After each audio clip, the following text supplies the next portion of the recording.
And welcome to another Biddle on Saturday, October 12th, 2019.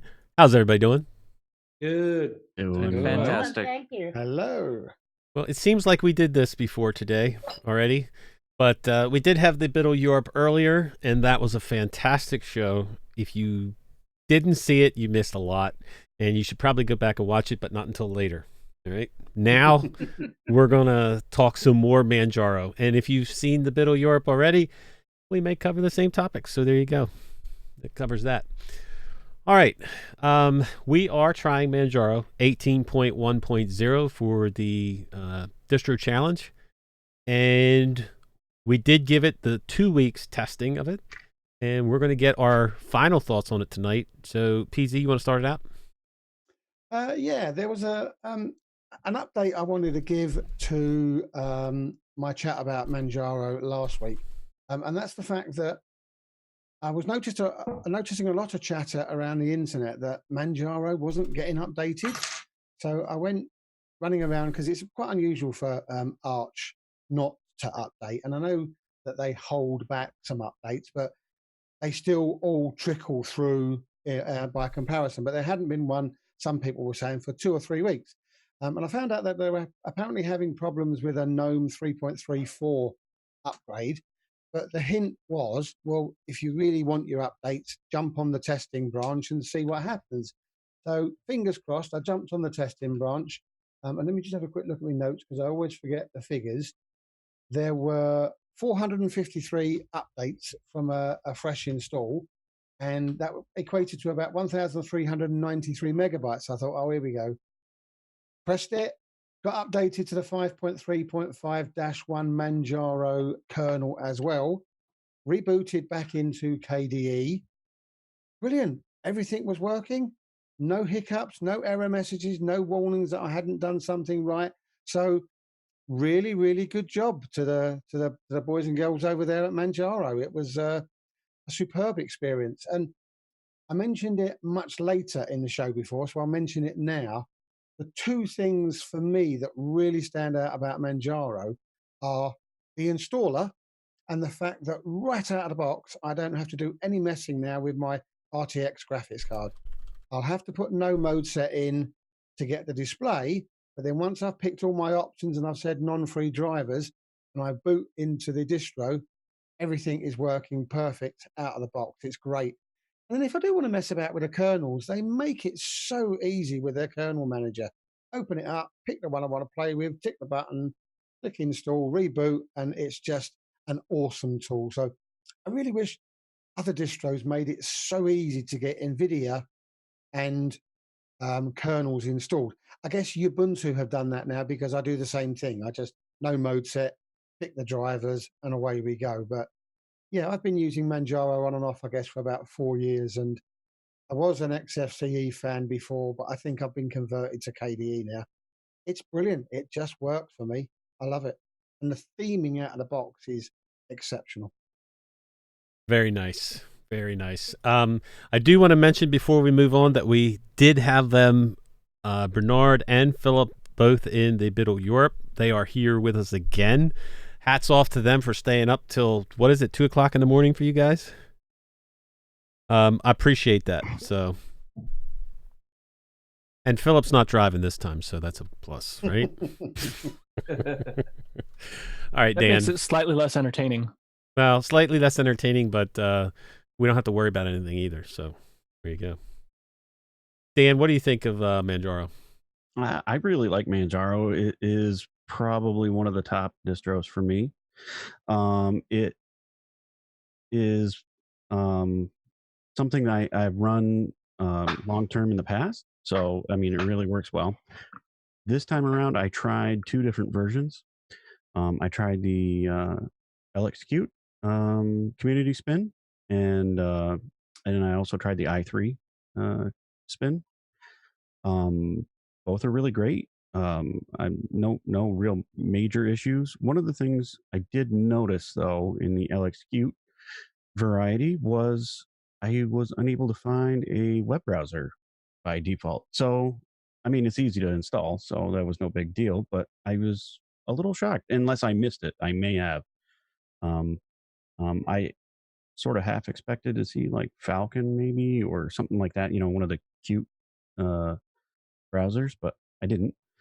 So that was a little weirdness. The other thing I noticed in the LXQt version was the opacity was a little too strong, if you will. I could see too much of the background, like in the menus and stuff, but it wasn't bad. It depended on what you had like behind to give the contrast. But it wasn't terrible, and I could adjust that too, because I did notice that Cavantum was installed, and that's really nice. That's super nice to see installed out of the box. So that was that. The i3, I haven't had a lot of time with that, but the little bit I have messed with that, it seems really nice, and that may be something I get back to. So that wasn't a bad experience at all either. I think that's it for observations. I really enjoy it. Superb. So, Tyler, you went last week. Was there anything you wanted to add this week at all? So so during the Middle Europe edition, I remembered I still had Manjaro on that SSD that I just pulled out of my ThinkPad. So after about 2 to 3 weeks of not touching it, I decided to pop the SSD in the ThinkPad, do the updates during the show, and after the show, the updates were done and it worked fantastic. But I did end up wiping it and doing Ubuntu 19.10 beta because that's coming out soon. So, but otherwise, fantastic. Excellent. Thank you very much. Wolfie, are you there? Okay, Cubicle Nate. I'll call him by that name. He might answer me then. He's not going to answer you by that name. No, he's not coming along. Oh, here he comes. Hi there. Wolfie. Sorry. I'm trying to take care of some things, food things. Mm-hmm. So I said earlier, Manjaro is a better experience for me than Arch has been. It was easy to install. Nothing crashed on me. The updates for Plasma went really well. I do like the green and dark theme. Very well done. Makes me want to give you a big e-hug because I like the dark theme so much. I did have a slight issue with the with libvirt and the virtualization of it. Not a big deal. The drop-down terminal. Someone told me what it was last time. I didn't write it down, but I like that a lot. That comes automatic with it. It's from some game. I don't know. You can chime in, whoever knows that one.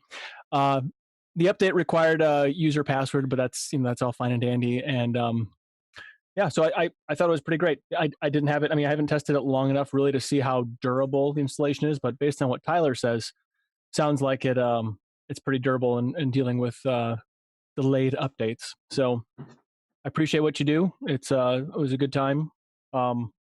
It's not enough to pull me away from my beloved OpenSUSE, but it's definitely on the list of, hey, keep an eye on this one. So well done. Thank All you right, very much indeed. Tony, Hi. how are you? I'm here. That's something, I suppose. The only thing I can say about Manjaro is I've used it a lot in the past. I do like it. I've got this on the testing laptop, but I haven't had time to play with it because I moved house and I only got internet connected yesterday. So a lot of catching up to do with a lot of things. But I will get to have a go at it at some point. I have a much slower internet speed now, so it will take me a lot longer to download and install stuff. So I will no longer be doing it as quick as I used to. But anyway, Manjaro is good, and I'm grateful that the guys are doing so much work on it. So please keep up the good work. I'll be coming back to you at some time. Bernard, have you heard of Manjaro? Yeah, I've been thinking a while about trying it out soon. I'm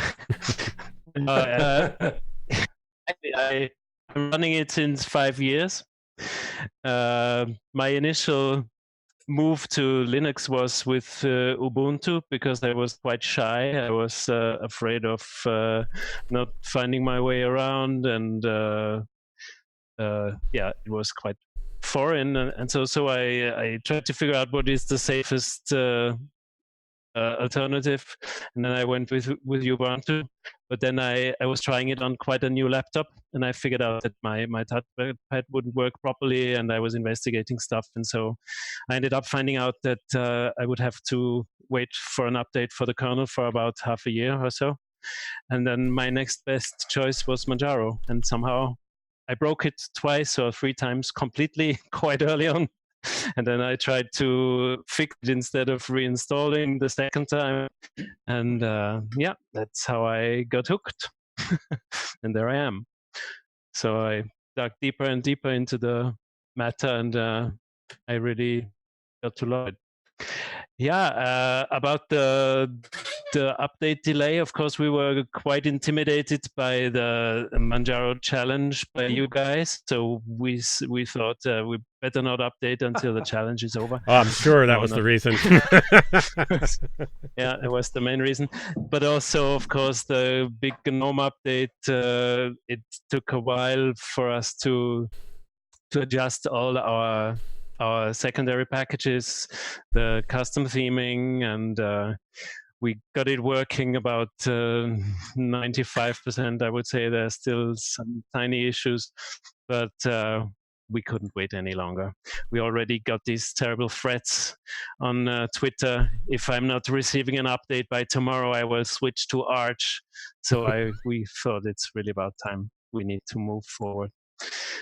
Yep, pretty much. Yeah, I'm really pleased by all your feedback so far, and what is the most the nicest experience for me is how much people really appreciate little details, because that's kind of my specialty. I'm really I can pick on a few little detail for hours and days, and like if yeah, in the end it seems to pay off. It helps to create a complete experience, and paying attention to little details apparently is really worth it. So that's a nice experience for us also.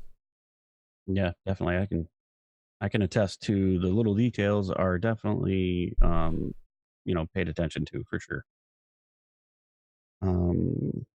Chris, I know you went last week, but do you have an update for us? No, other than I've been using it as a daily driver on this particular laptop. And I actually took it into work because we had to download some Dell BIOSes, and they have all the work laptops locked down as far as USB is concerned. So hey, provide an outlet for that.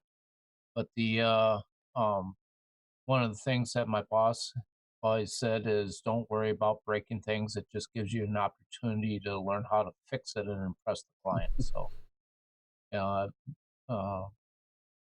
that's kind of what I try to do with these distros. And sometimes I'm successful, sometimes I'm not. I was not successful with Manjaro, so it is pretty stable. And the only thing I had a problem with was that the incorrect time setting at the beginning that I mentioned last week. And again, I'm not willing to blame Manjaro or Kamari for that. I think that was just something I misclicked or something like that, and it was easy enough to get it back up and running.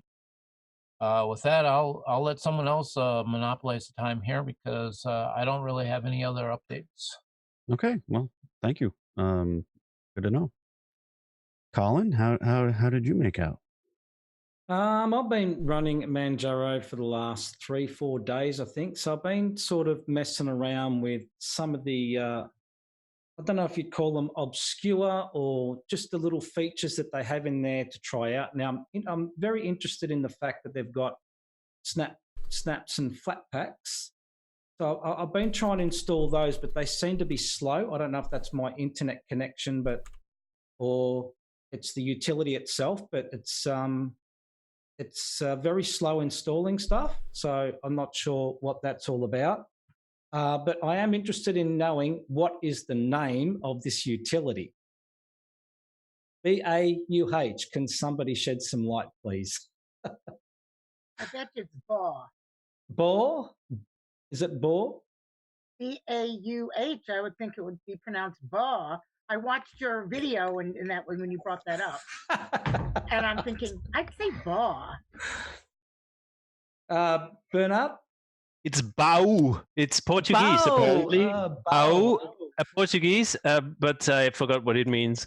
It's the... Philip, do you remember? We had quite a long discussion about the name of this application. In the beginning, it was F-Pacman, spelled with a K. And people did not know how to pronounce it, so we went with Bao because it's a lot easier.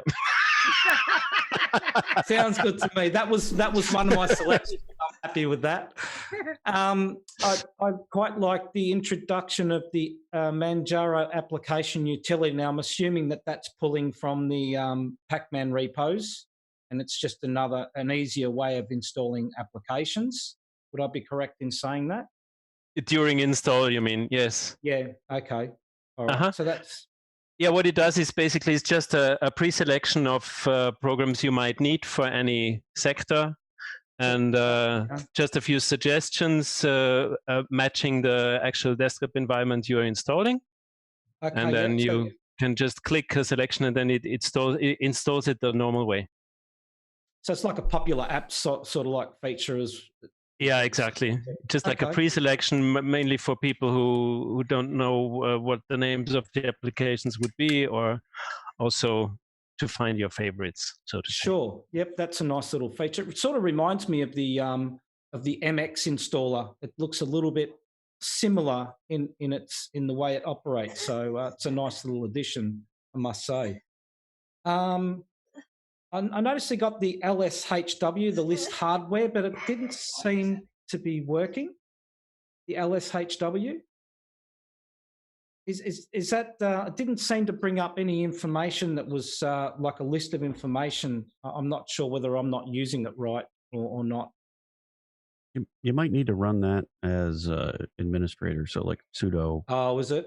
Yeah, but it's actually in the menu. Mm. Yeah, I think I did, because I think I had to put my password in when I run it. Oh, okay. It's like a graphical type thing. Normally, you'd only use that in the terminal, but I'm not sure whether I'm not using it correctly or not. So that's that. But the other thing I noticed they've got in there is the cleanup Manjaro, which takes away everything in there except for the themes and the icons and that, and sets it back to standard or something. Or what's that all about, Bernard, please? Oh, that's in the GNOME edition. Yeah, the GNOME edition, yeah. Yeah, it resets to the vanilla GNOME desktop and takes away the customization. Any reason for that? What was any reason that you had that in there? Oh, it's for I'm not really the best person to talk to about GNOME, but I think it's this to and fro about, do we want to offer a vanilla edition? Do we want to offer a customized edition? Or sure. It's kind of the Manjaro way of going in the end is offering both at the same time. Sure, no worries. I'm interested in knowing what a software token is. I've got no idea what is a software token. I have no idea. Where did you get that from? It's in the menu. Yeah, I have it in the menu too. Yeah. Yeah, I'm not sure what that's all about. Okay, usually, interesting. I don't know what, Colin, I don't know what they normally think of, what their idea of a token is, but in terms of in programming, it's usually like, it's not a variable, but it's like I don't want to say reserved word, but it's something that a program is going to be using type of thing. Right. It's a weird thing. And that's where I would think it's coming from, as opposed to anything else. And maybe they just got to get rid of it. It could be something like that was in there just as a, because I have done things like that with programs and go, oops, got to get rid of that. Yeah, I was just sort of interested in that. I think I've seen that once before. I'm not sure where, but besides all those questions and that, I really like the look of Manjaro out of the box. It's really nice. I like the defaults. It's good. I've used a couple of snaps. I've used one snap, which was I can't remember which snap that was. Oh, it's a Zoom snap. I think no, not a Zoom snap. Let me have a quick look. I can't remember which snap I used, and it's actually not working. So I don't know. And I'm installing another one at the moment, which has taken a little while to install. Now that may be my internet connection. I'm not sure. But is there really a need for flat packs and zooms in Manjaro? I just wonder, because there's just about everything you could think of in the Pacman repos and the AUR anyway. So I'm interested in why you've decided that you'd put that in there, or is that just because it's becoming maybe one of the things that's going around at the moment? Well, for some applications, it is still needed, and or it takes away the need to rebuild a huge package sometimes. Right. And also, it in some cases it gives you the possibility to run applications that need a certain environment. Let's say, for example, an older Qt version, while we are already updated in a new environment, and it wouldn't fit. So that's Sure.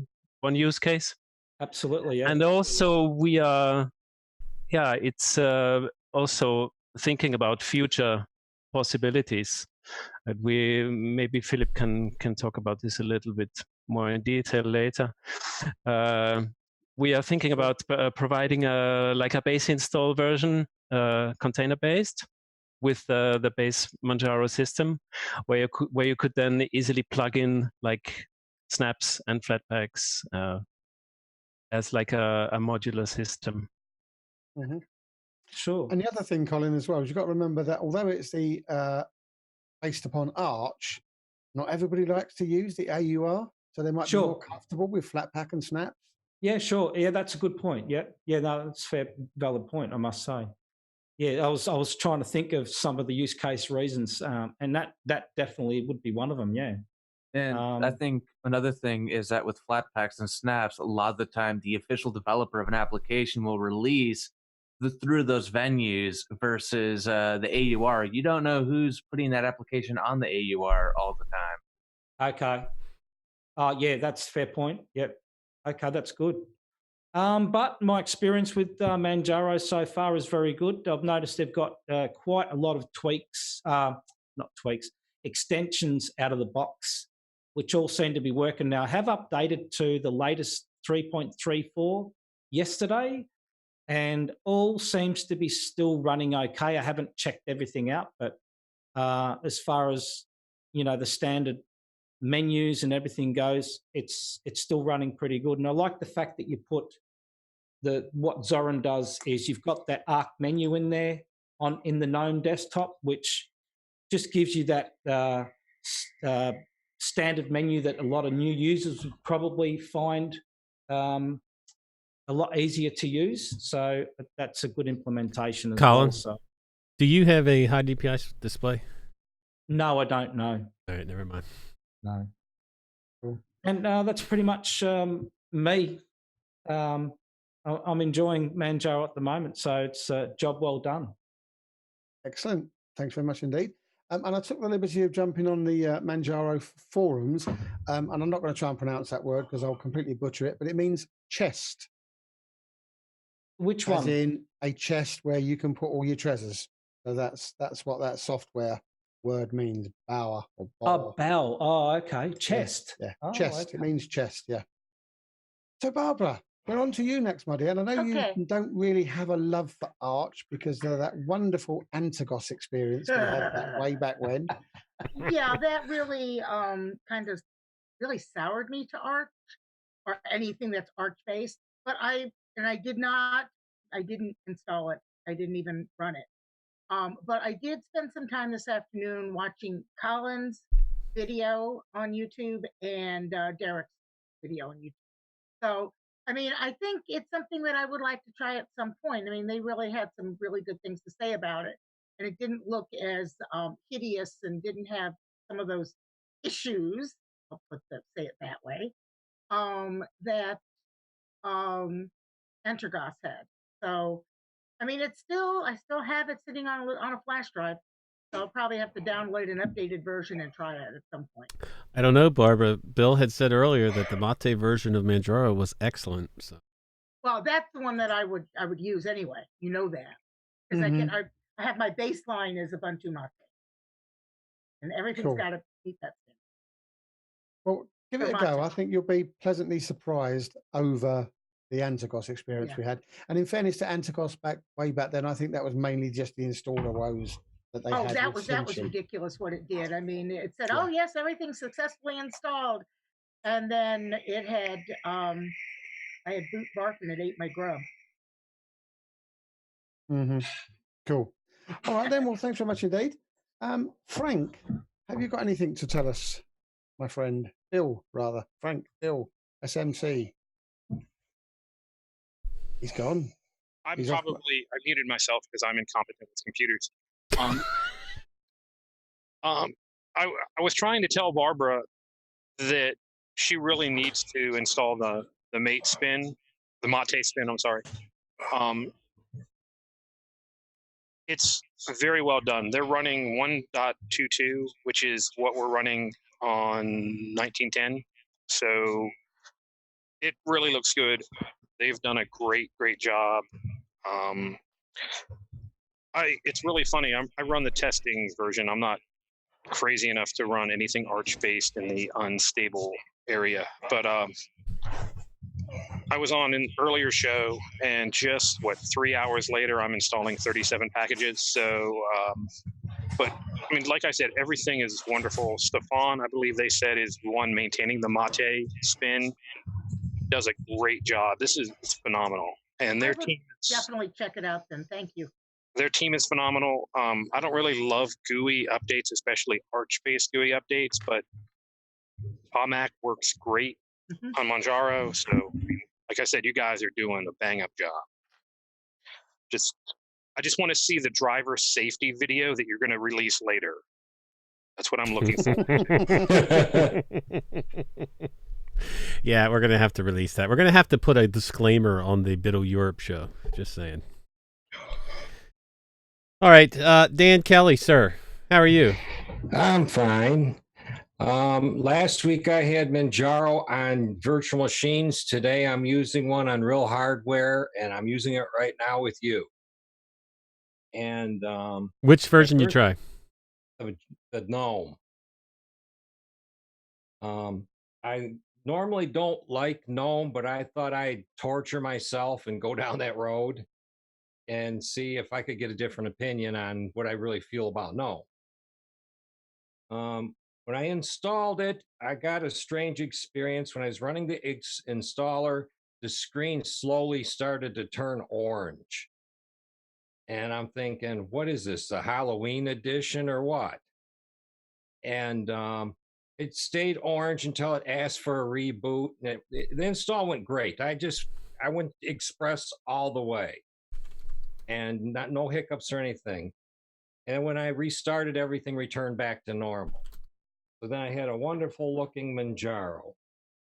Now, does Manjaro have f.lux pre-installed or Redshift or something like that? Yeah, there is something in it, and that's what it is too. I finally found it after a while. I forgot what they called it, but it does change the warmness of the screen. And I got a feeling that what was installing it drifted off or something like that on me. And it was really funny because I didn't experience that when I installed it in virtual machines. So what that does is it takes your time of day, and then during the nighttime, it makes your screen warmer so that it helps your eyes or something. Yeah, that's the nightlight, Dan. That's under displays.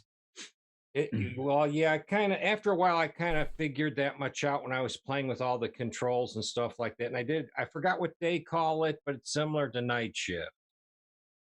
Nightlight. Nightlight or whatever they named it. When I was installing it, I did notice it had the option to get free Office, LibreOffice, or no Office. And I thought that was kind of really unique and cool. And I chose to go with the free Office, and then after I had installed it, I opened up the free office, and the free office froze, but the top menu bar was all skewed. All the pixels were screwed up when it offered the registration screen. So I shut it down and restarted it, and then it all came back up as normal. It was probably a fluke of some sort. So I played around with the Office a little bit. I'm not an Office kind of guy, but I like the idea that there's some options right there up front for different folks to choose what they really want to use. I played with the snaps and the flat packs from the command line. I actually installed GIMP as a snap. The command line orders up snapd immediately when you go to install your first snap. So it wants to install that, and then it'll prompt you to install your next item, which should be the snap app that you asked for. Flat pack install and the name, and I think I did Discord because I know it's in the Flatpak repository. Boom, right in.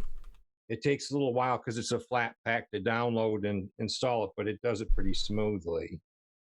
I noticed there's like 4 different types of settings hidden within the GNOME experience. You have a general settings menu. You have an ARC menu. The ARC menu. You have GNOME tweaks. And then you have the general Manjaro settings manager, and they're all separate settings components, 4 of them. I don't know if it's a good idea to leave these the way they are or somehow combine them into a single control center. That's kind of up in the air. I'm not sure about that because 2 of these I discovered by accident, and the other 2 are fairly easy to dig up. Now,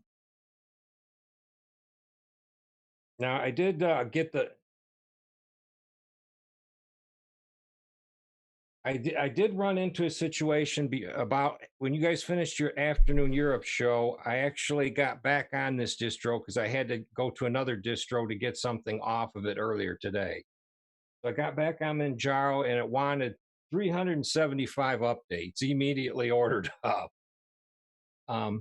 So I ran the update manager, and it installed all of them except 2, and then the update manager froze. And when it froze at the point where it said running post transaction hooks, update X font directory INDICES, and it just stuck there. And I went and ate dinner and came back, and it was still stuck there. So I rebooted the machine, and then it recovered from it. And the last 2 things it wanted to update was Thunderbird and Zoom. And Zoom came from the AUR repository. So it recovered from that. It updated those, and so far I'm still here. But overall, that's my experience with Manjaro. I kind of like it. It is a good distro. I have a laptop over here I need to repurpose. I'm thinking about maybe putting Manjaro on that. But one thing also in the GNOME tweaks, the desktop icon manager didn't work properly. You had to there's 2 switches in the little gear. You kind of got to move them one on and one off to get the desktop and the home folder.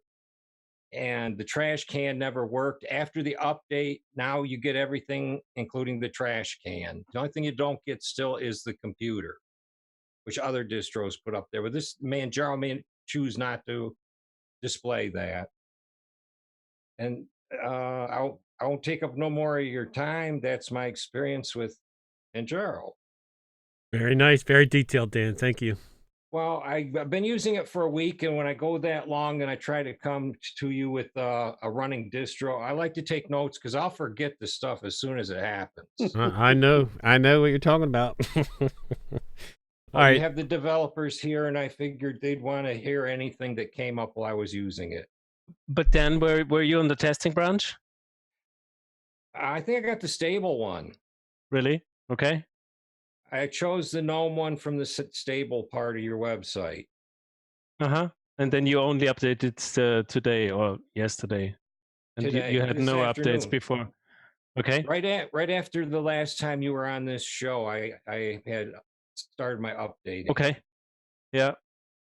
But, Yeah, that it sounds did about right. Yeah, it hung at the last two items that it wanted to install, and I did write down what it said when it froze there. Yeah, Zoom, of course, is an AUR package, so I don't know if it had to do with this.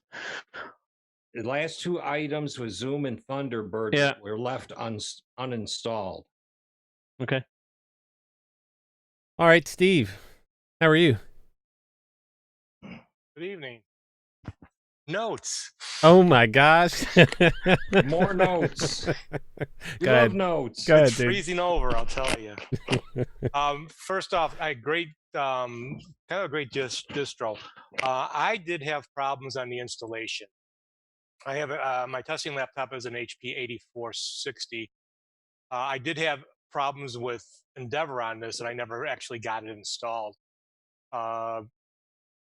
It would go through the install process, and that was really quick. When it got done, I rebooted. HP, the laptop boots in and says, "You need to install an OS." Go back into live, shows me that Manjaro was on the hard drive. Did a couple ways, but I had just got done working a bunch of days and hours. I kind of gave up on it. And Tuesday, I was doing a stream, and my friend Zeb up there says, "Do the live version, go to gparted, set up your partitions, your flags, blah, blah, blah." I did that. Installation was beautiful. Put it right into Manjaro. First thing I see is this beautiful XFCE desktop. You guys do a great job with the theming, great wallpaper. I really had no problems at all. I've been using it pretty much majority of the time since Tuesday. Like I said, great wallpaper, great theming, the icons, everything just looks really nice right out of the box. The updates, now I had about 289 updates that came down on Wednesday. I didn't really have any issues there with the updates. The software store, it's not flashy or fancy, but you know what? It is nice looking. It's easy to navigate. I had downloaded and installed Chromium, Simple Screen Recorder, Zoom, and I didn't have problems with Zoom, of course, until I used it this afternoon, and it kept crashing on me. That's why I kind of disappeared. I don't believe that it's a Manjaro problem, but it's probably more of a Zoom problem. And I also now hooked up to the Ethernet instead of using Wi-Fi, so I don't seem to be having many problems. The only other thing that I seen, it seemed like the speed on the touchpad from a laptop was really high. It was like on 8. I mean, I couldn't. I'm moving it around, and I couldn't get the mouse to. I finally had to slow it down to about. Steve, where'd you get your Zoom from? It was in. I want to say the repository. I got mine from the AUR because I had to actually turn on the AUR to get a Zoom. Yeah, see, I didn't either that, or I downloaded. It was either Zoom or Discord that had directions, and I did. I think it was Yay that I ended up doing. Yeah, Yay will grab it from the AUR. From the AUR, yeah. So I only so that's interrupted probably- because I wanted to find the source of which Zoom is a Okay. dud. So Yay is from. We'll grab it from the AUR. And with that Zoom, it kept losing my Logitech webcam and kept switching over to my laptop webcam. All in all, I mean, I think you guys are on a right track. It looks, for 10 years now, it looks beautiful. I mean, whoever is doing your theming, big thumbs up, give them a pat on the back and a big thank you, because we constantly hear XFCE looks pretty plain or pretty bad. And actually now 2 distros in a row, MX19 and now your guys are doing a great job with the theming. So beautiful job, and it's been a nice experience. Thank you. All right, Humor. Oh, yeah. I've been using Manjaro from USB stick in my schooling because I have just started last month schooling for Linux for official.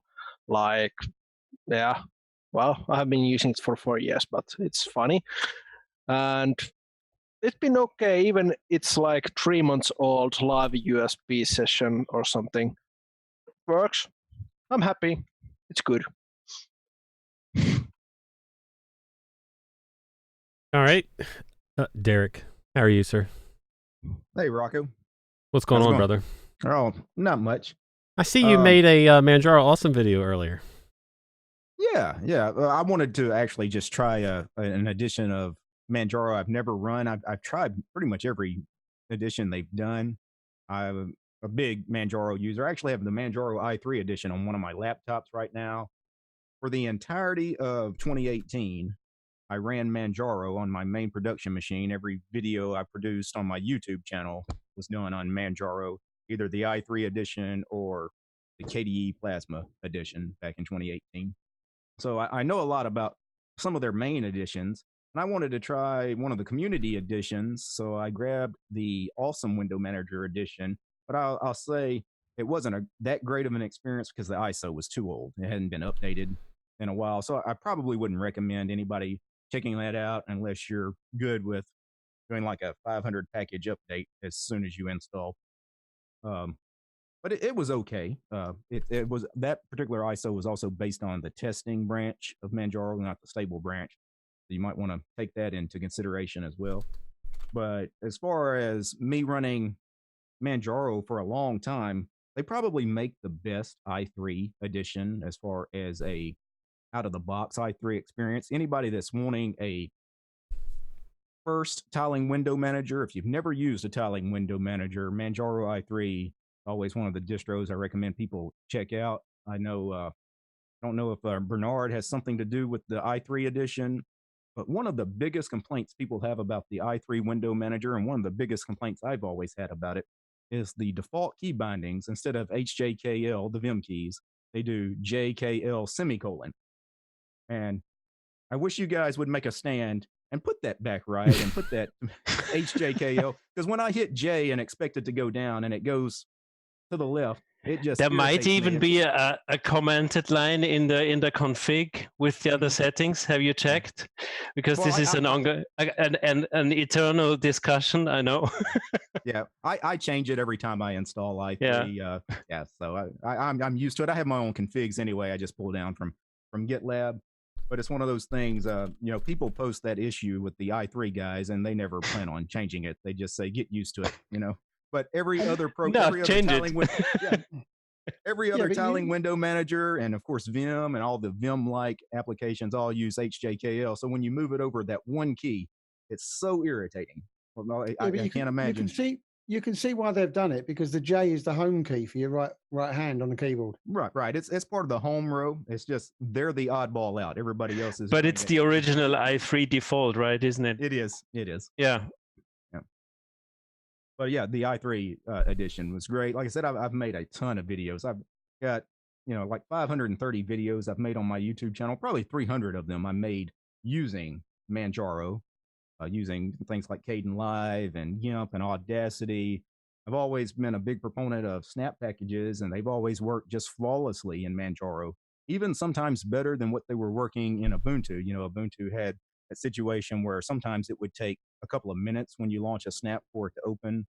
They've since fixed that problem, but I never had that in Manjaro. Snaps have always worked beautifully, so do Flatpaks and app images. So I won't take up too much of your time. Most people here, if they've seen any of my videos, know my thoughts on Manjaro. Big fan. So cool. Thank you very much indeed.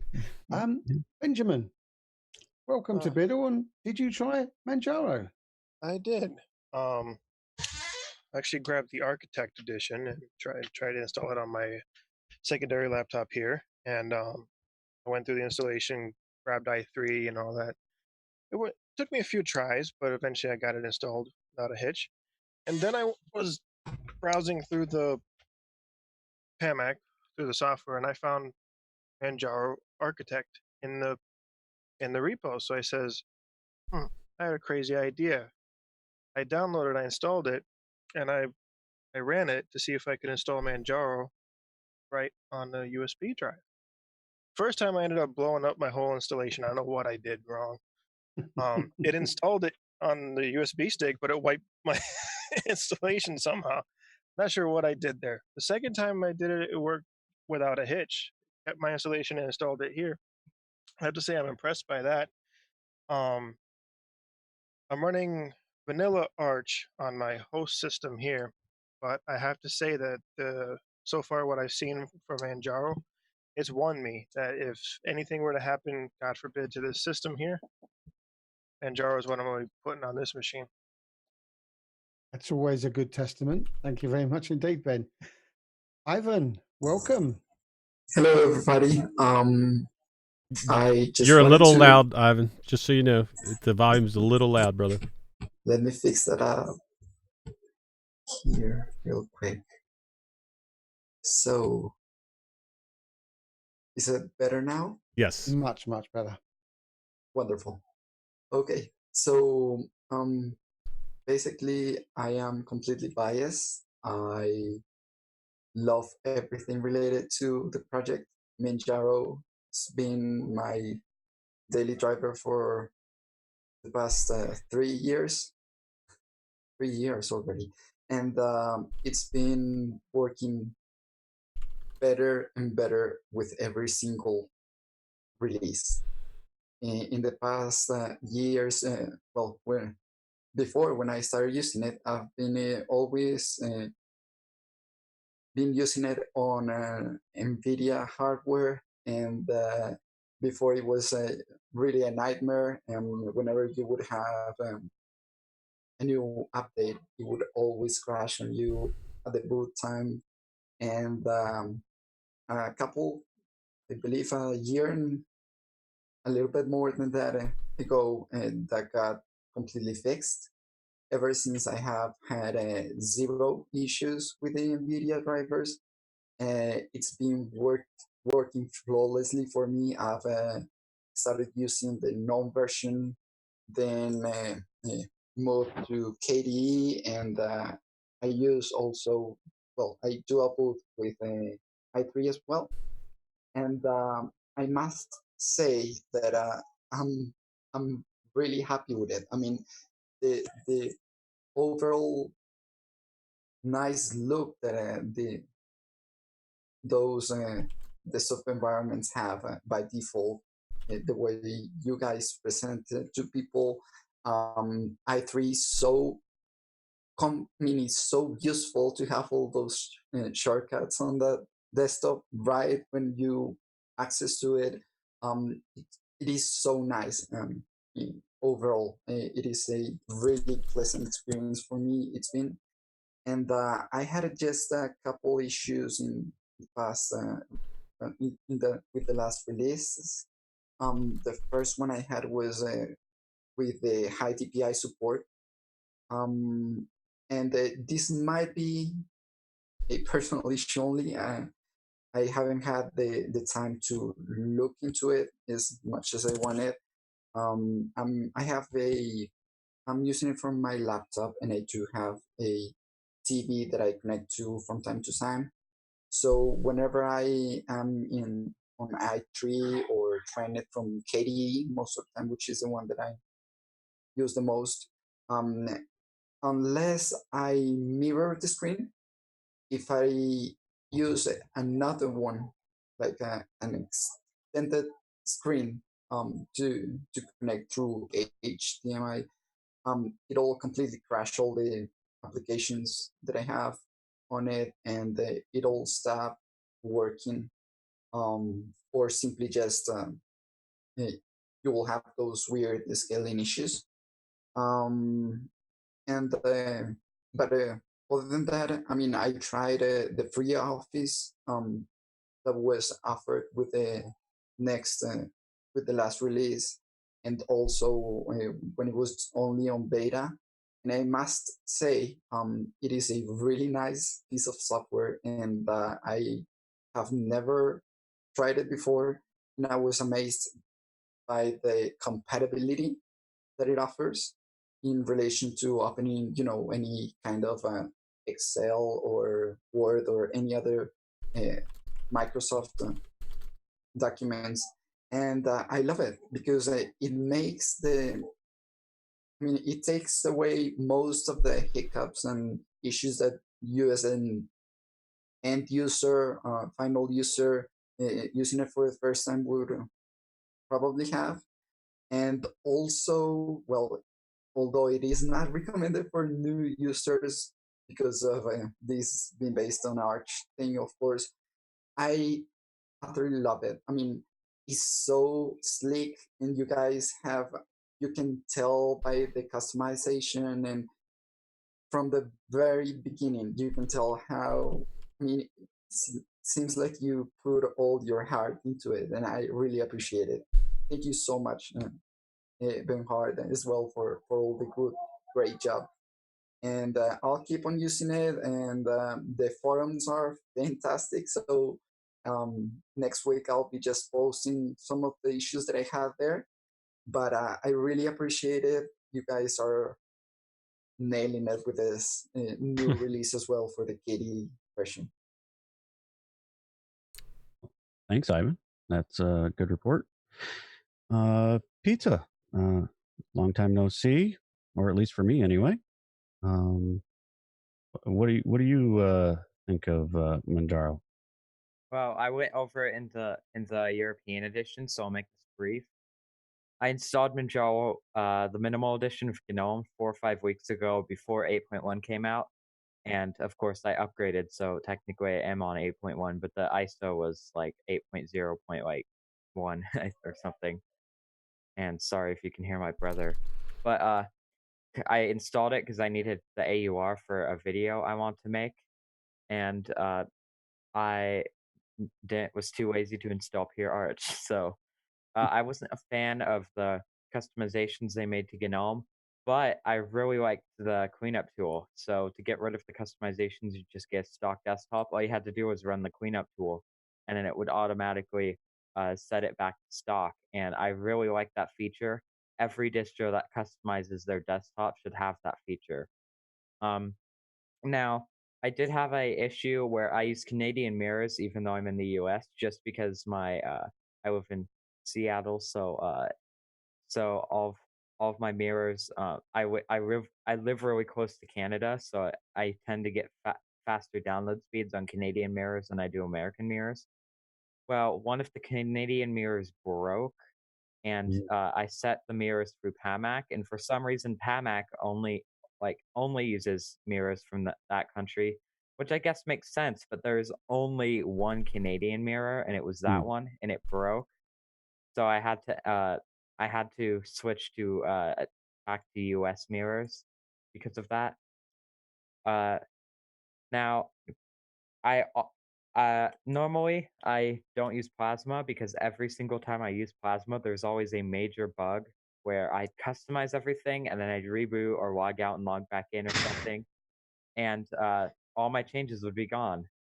I've experienced that on every single distro I've tried Plasma on, whether it's Debian, Ubuntu, Pure Arch. Manjaro is the first distro to not do that for me. I installed it 2 days ago on this laptop right here, and I spent the whole day customizing it, and my customizations are still there. And it didn't reset my customizations after a reboot, like Nice. the other times I've used Plasma recently. So that Manjaro is probably the definitive Plasma distro right now, because it's the only distro where Plasma doesn't break for me. It's good. The only other two issues I had was I had an issue where an AUR package needed a newer version of a package that was older on Manjaro than Arch. I know the AUR is not recommended. I just wanted to point out that if you're using the AUR, you might have issues like that. And I also had an issue mounting the PS Vita onto Manjaro because it uses some weird version of exFAT. You have to have like exFAT no fuse, and I couldn't get it working on Manjaro. But I ended up getting it working on this laptop before it had Manjaro on it. It had Ubuntu on it before, except Ubuntu broke, and that's why I put Manjaro on this. For whatever reason, I just couldn't get this PS Vita to mount onto Linux. Other than that, though, everything's working great. Desktops just seem to run better on Manjaro. Like GNOME, for example, stock GNOME on Debian, for example, has issues with the animations inside of show animations. But or same with Fedora, Ubuntu, OpenSUSE, which is what I was on with this computer before Manjaro. Every single distro has issues where the animations on GNOME were kind of slow. Manjaro doesn't have that. I don't know why, but every desktop environment I've tried on it just seems to run better on Manjaro than it does on other distros, even Pure Arch.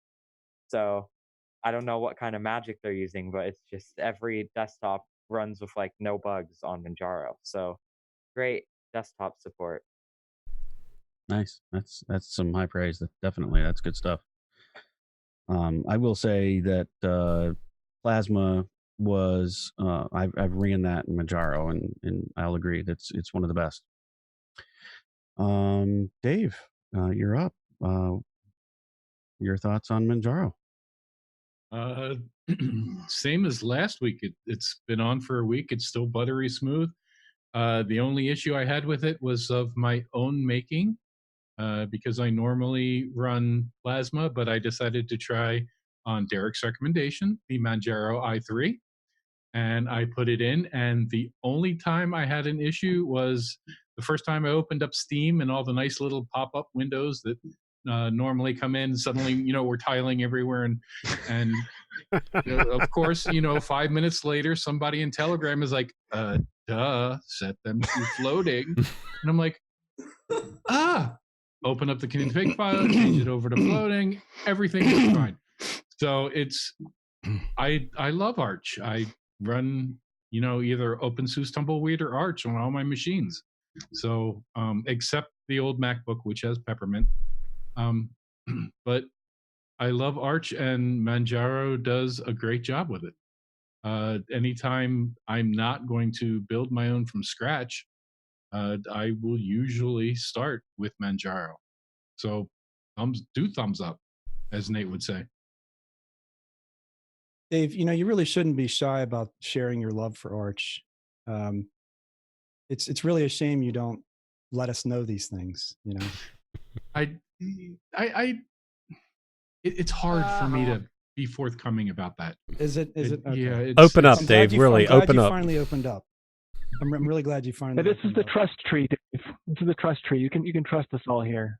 That's right. Okay, I kind of like Arch, guys. By the way, my name is Dave, and I run Arch. Right. By chance. So I'll introduce myself. Hi, Eric. Did you tell? Yeah. Anyway. Yes, I did. I'm so glad I got a chance to say hello to Bernard, and I have used Manjaro for quite a long time. So to me, it's more of the same in a good way. They continue to iterate and move forward and make changes and essentially accommodate new releases of GNOME. And I know that's not easy all the time. GNOME makes changes, and you sort of have to deal with it downstream. And they're also downstream of Arch and do a great job with the unstable and testing, and then rolling into stable. And that's why, it just so happens they rolled out stable, I think it was yesterday or the day before, a huge push. So, if you installed and then got a huge update, that's why. Normally they're not that big.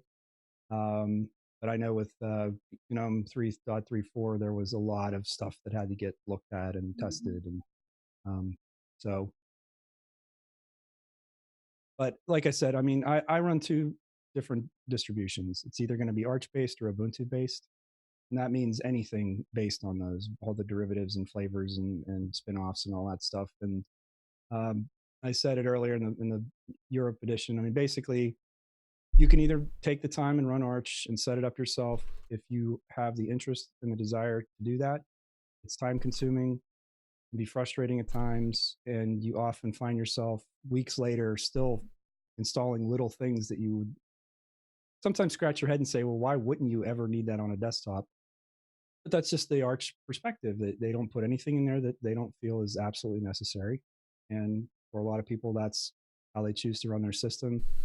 I know that if I want to run Arch and just get things done and have a comfortable experience, that Manjaro is the single easiest way for me personally. I tend to agree with a lot of the things that they do out of the box in terms of the software they install, the the drop down terminal, just little things like that. They sort of all the things that I would normally do.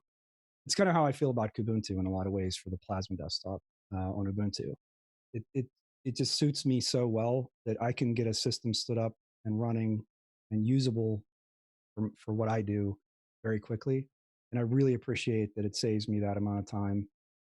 And like I said, I've used it for many, many, many years, and I'm happy to see them continue to push forward with new releases. Also, incorporating and really taking a stand and putting their flag in the ground and saying, we're here to stay, and we're taking this seriously. And so all good things. Manjaro is just certainly one of those like top 3 distros for me, and has been for a very long time. And as far as I can tell, will continue to be into the future. Yep. Well, I would like to add to that, Eric, that, you mentioned it takes the time away. And, when we installed Arch, and thinking back to installing Arch itself, a lot of it is not the time to install Arch itself. The time is setting it up just the way you want it. And that's where something like Manjaro excels, because everything is pretty much set up for you. So, okay, I wouldn't say everything. That would be wrong to say everything that for me personally. I would say 90% of what I want is already installed and set up for me. And I think that's the great thing about it. Yeah, I think the mainline Arch, for people that typically run that, they have their own scripts that automate a lot of the installation process. They probably have their own GitHub and GitLab repos that they pull stuff down, their configs down from. So those people typically don't spend the kind of time that many of us probably do. Right. And I've always said it. Yes, you can install Arch once you've done it 2 or 3 times. It's not difficult. But where I think Rocco was right, yes, I can install Arch, and then I'm chatting away and I'm doing bits and pieces, and I want to watch a video, and I go, oh, I've got my video player. Right, back to the command line and install a video player. And then I've got to install Pulse Audio, and then I've got to do this. And that's where the beauty of something like Manjaro comes in, because not only do they give you virtually everything you need to do in your day-to-day working. I mean, everybody's got their own special software that they use, but it's all those little things, and they will fully understand the tweak that you can make to a couple of config files to give you that little 2% boost in speed. Now, I've got no chance of ever learning that level of detail about an operating system. So yeah, I can install Arch and it works just about. But I installed Manjaro and the thing flies.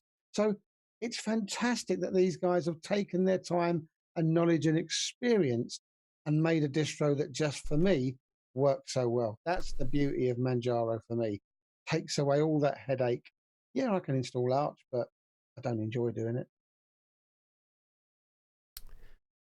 Dan, go ahead.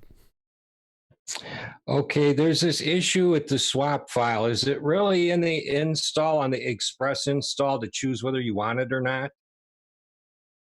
It's part of the partitioning screen.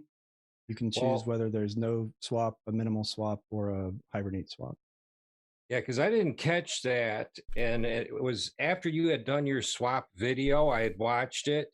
And something just clicked to me and said, I better see if this thing has any swap. And sure enough, it didn't. So I wound up watching your video a second time and created all that stuff just as you did it on the screen and got it in there. But it could have been that I missed it because the screen was turning orange as I was installing it. And when you say the Express version, Dan, do you mean the one where you just say to it, do your own thing and carry on installing, and you're virtually going next? Yes, you're taking a blank disk. You know you're going to erase everything on it, and it knew my city, my keyboard. It knew everything. So yes, next. Boom. You know what? You might be right. I don't use the Express, and so when you go to custom, that option is there. Maybe it's not there under Express. I didn't see what are you talking about? Swap file in the installer, is it? Or yeah, swap so partition, if you go whatever Manjaro uses. If you it's go in through the Calamari. custom, I don't think so. No, it pulled. If you do an erase disk, one of the options, you have to select erase disk, and then just below that, after you've Okay. selected that, you should get a drop down menu, and the default is none, but you have to select it there. There is so a tick Manjaro's- box for swap. Yes. Yep. Yeah, Right. because for me, when I didn't have a swap partition set up, it specifically asked me, "Do you want to set up a swap file?"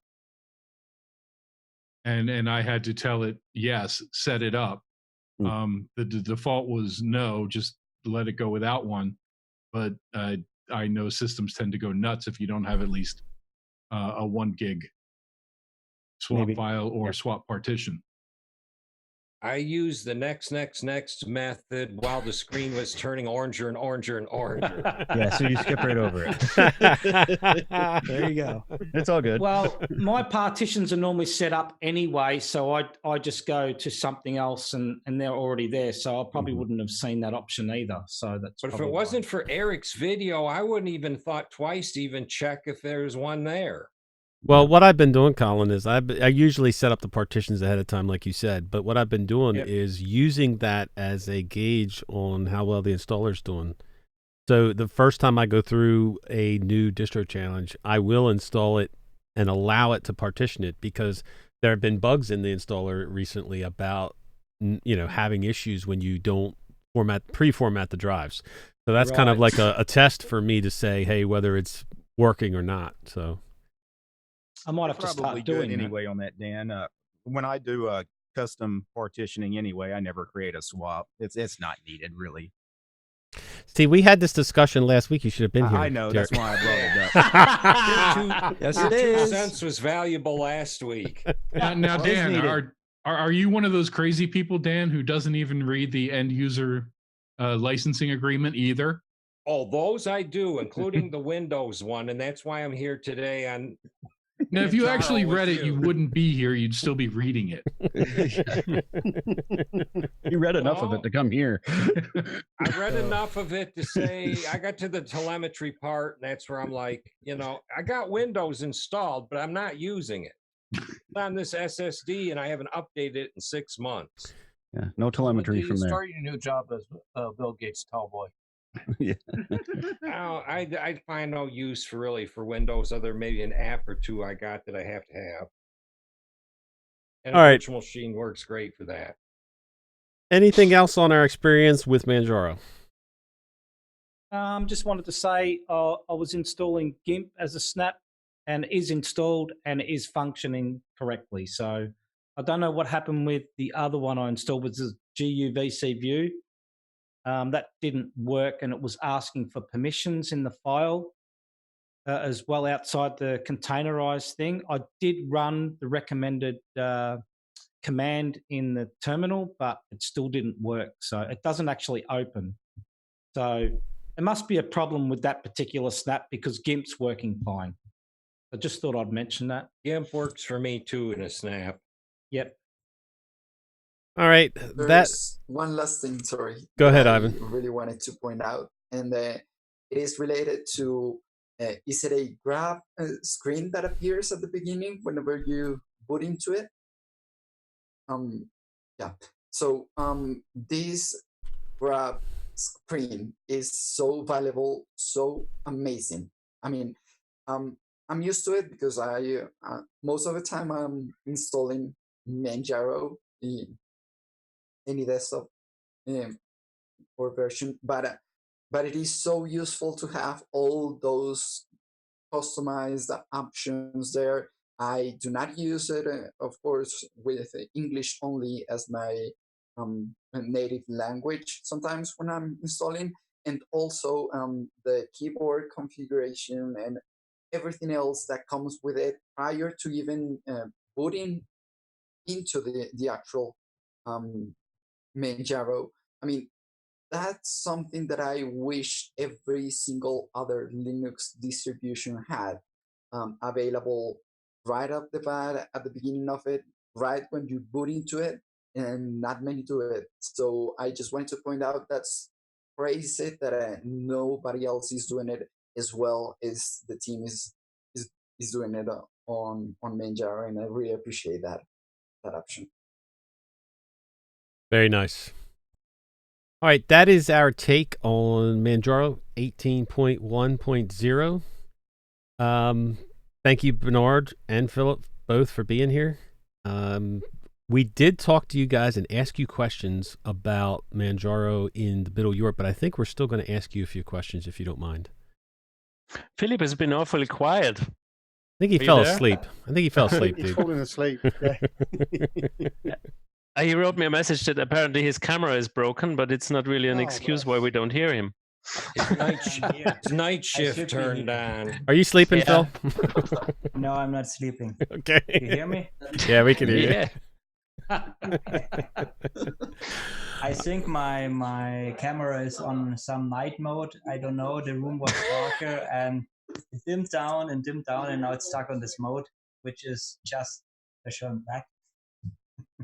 Well, one of the questions in chat was from Brian from Endeavor OS, and he asks, how does it feel for both of you to be full developers for Manjaro? And congratulations to both of you for taking that step.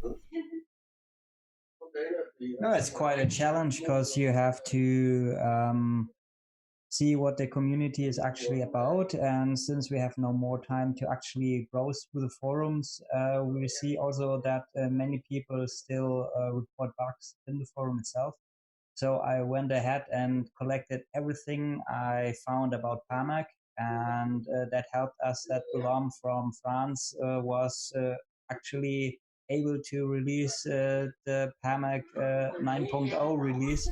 With I think today he fixed 5 issues which were posted by me. So yeah, it's always good to have more time and find the issues which is by the community really important. And since the package manager is one of the key features of Manjaro itself, I think having more time to do more attention on that particular application makes sense for everyone.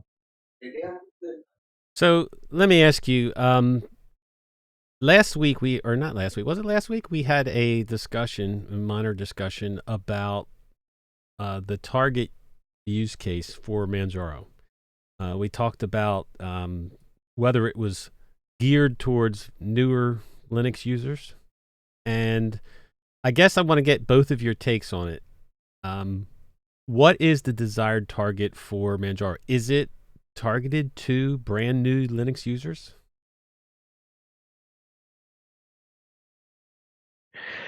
It is difficult to gauge after a while. I realized, because I heard your discussion, and before it I would have said, of course everybody can use it. It's so easy. But then I realized that we are used to so many things already from back when we started. Well, it is accessible, I would say. You need to dig into it a little bit. You have to learn new things. You have to get accustomed to new ways of doing things, and of also taking your responsibility back as a user, I would say. Not so much just give everything away to being served your operating system.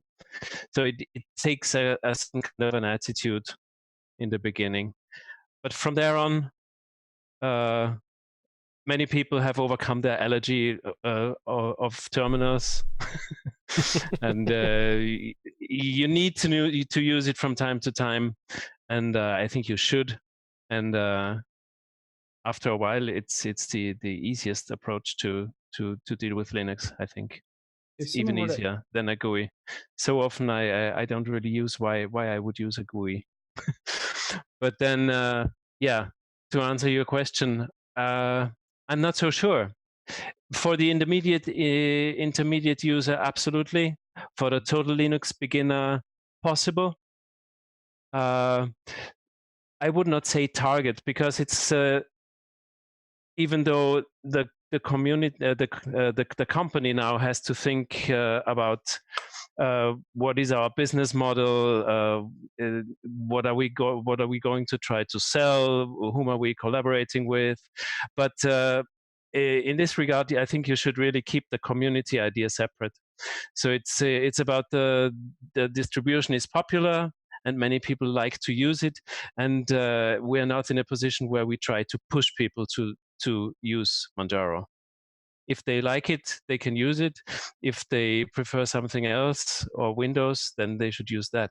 But what we will continue to do is to make it as easy as possible and to make it as stable as possible.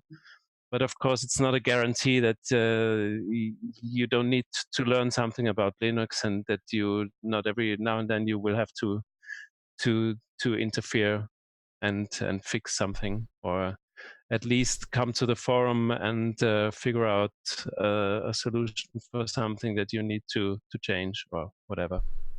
I completely agree with so saying intermediate, I think, is a good way to phrase it. And also, if I knew someone was a technically minded person who really wanted to learn about Linux, and I think that would be the difference. Someone who just wanted to use it and didn't want to, just wanted an easy mode Linux, I don't know that I'd say Manjaro or anything Arch-based or even anything rolling necessarily would be the best solution for them.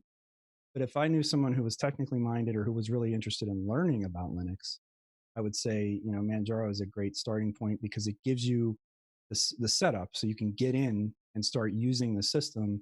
And because it's Arch-based, then you can go back and start really learning, looking at the systems, things like that. So, I know I'm the one that brought up that topic, and it certainly wasn't meant to be inflammatory or, how dare you say that you're beginner friendly. That's the point is that I think, and to your point about the terminal, I think any Linux distribution, no matter how friendly it is, at some point, it's likely that you're going to have to jump into a terminal and do something. Not guaranteed, but it is possible. So, I think that's a great way to characterize it. I wanted to pass along, there was a question in chat from Mitchell for Bernard and Phil. What has surprised you the most about working on Manjaro? What is the number one thing that people misunderstand about Manjaro?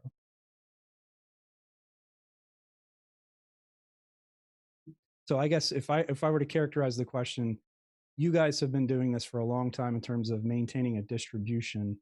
You have your own repositories, you have your own testing process and release process. You've got a ton of different desktops you're supporting.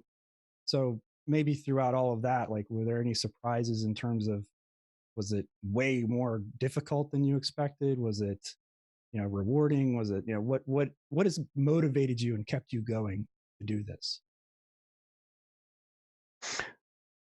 What is surprising every now and then is people. It is also a huge social experiment in a way. It is, you meet all kinds of people, and it's every now and then you run into situations where you think you know what is going on, and then after a while you find out that at some point something has gone a completely different way than you thought, or that somebody has expectations that you would never have taken into consideration. Were you surprised by the response? Surprises regarding the... I'm sorry. Yes, it's a good example. Yes, free office, to the free office story. Yeah, especially after we had already offered the choice during installation.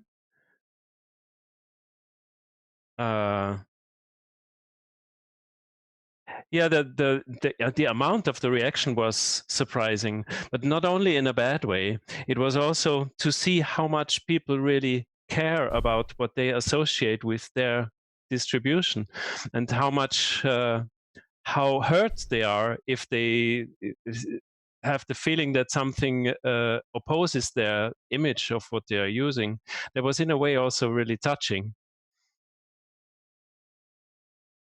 And also, it's always, everybody sits in front of his boxes and works on his tasks, and to really know how big the community behind all this keeps surprising me.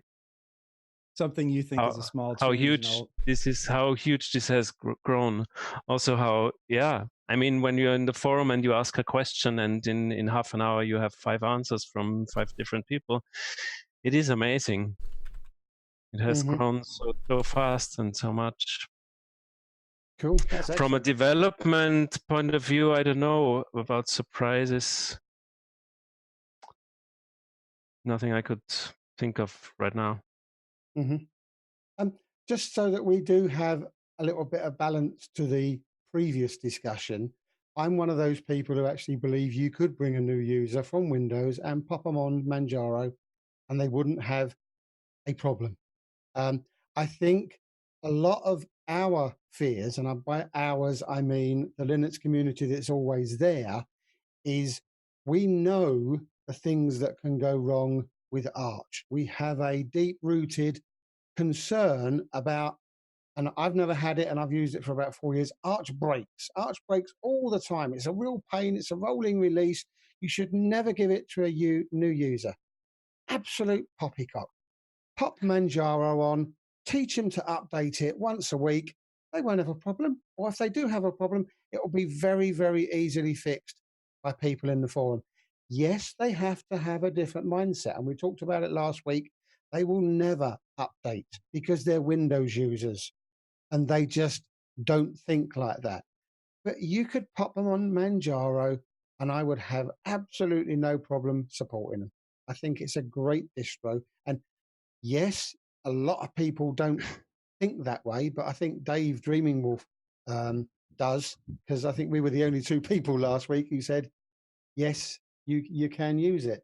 So before we get into another full-fledged discussion. Well, I want to put a disclaimer on there that, like, yes, I agree with you if it's a technical-minded person, like Eric is saying. If it's my grandmother who just browses the web and hardly knows what a computer is, I don't think I would recommend Manjaro for her. The one thing I would add is I was actually thinking about this week, and if you're going to put a new user onto Manjaro or any other Arch-based distro, Eric had a very good point about the updates. Just add a cron job so that it updates automatically once a week, and even that issue is gone, and there's no reason not to put them on it. So I know a point that I brought up last week is that Manjaro has been getting a lot of attention from the gaming community. Just look at Linus Tech Tips. And those users tend to already be more technically inclined. They're building their own systems. They're troubleshooting their own Windows systems. So they just have to adapt to a different environment in Linux when it comes to troubleshooting issues. But they're already technically inclined. Moving swiftly on, we can get buried in this quite a lot, I think. We've got a question from Larry Johnson in the chat and says, ask if they have any idea or guesstimates on how many users they have, or do they monitor their download counts? Yeah, that's the only thing we can monitor is the downloads. So we know how many ISOs get downloaded, but we have very little idea how many installs really result from those downloads. The amount of downloads is astronomical. Last year we had 2 million or something, and the first half of 2019 we already had the same amount. So it's enormous. But then of course many people just download it, try it out in a virtual box. They download 3 different editions. So how many actually end up on an install, we have basically no idea.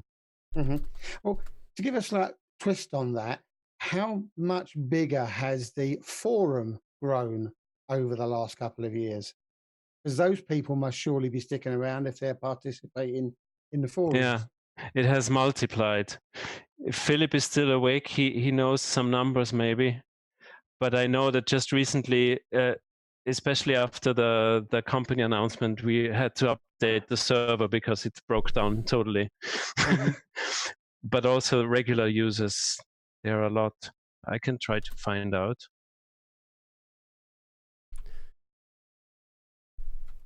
So while you're looking at that, one of the other things that I want to point out about the Manjaro the whole package is the forums. And I know Arch-based distros have a reputation for being a little bit toxic and a little bit rude to new users, but I've never had that experience with Manjaro. I And have don't an know if- experience with that. With Arch? So, no, with Manjaro, the community. Oh, that surprises me. Tell my us. My second ever Linux distro review, I was like 11 or whatever, and I made my second ever Linux distro review on Manjaro Plasma, and I complained about how the AUR wasn't working properly in the video, and it got uploaded to the Manjaro forums, and then the video got bombarded with hate comments. And it was my second ever Linux review. At the age of 11. Yeah. Yeah. Sorry for that. Or not 11, 12, I think. Pizza, what was it? I'm 14 now. This happened in late 2017. Yeah, I was 12. Pizza, were those comments on YouTube or on the forums? YouTube? So they weren't on the forums. On both the forums and YouTube. I looked at the forum page. Okay. Right. Because that's, as I say, that's unusual because that's not the experience I've had. And I deleted the video. So I don't think I've ever seen a comment RTFM either. You've had people steer you to say, well, look, I don't know the exact answer, but if you look at this section of the wiki, you might find your answer. But I've had no straightforward, I've never seen any straightforward RTFM and then nothing else there. So, yeah, I've always found it a nice place. Well, so I'm now looking here at a list of 14,721 users. So I cannot tell you how regular all of those are, but that's impressive. Something at least more than 10,000 for sure. Well, I will tell you regulars. that the reason that Big Daddy Linux has a discourse forum is because Manjaro uses discourse. I'm a regular on that forum, and I've loved, in comparison to so many other distros that had older forum systems, when you guys rolled that out and I started using it a couple years ago, it was just like, this is amazing. I love this system and just the way it works and tracks everything. And it's quite a shame, though, still that we lost the old content from the old forum. Right. That's amazing. That engagement, that's incredible. Yeah, that's fantastic. So there you see it, and you see it too, because if you don't check the forum for a couple of days, there's like 100 new topics, and it's hard to keep up with. There's a lot going on there. But yeah, I completely credit you guys for inspiring me to set that up for Big Daddy Linux. Definitely. I know I was pushing for Biddle Discourse because Ubuntu has used Discourse as their forum software for a while. For the newer ones, not the old Ubuntu forums that's still on, I don't know what it's on. So, Phil, you want to talk to us about those numbers?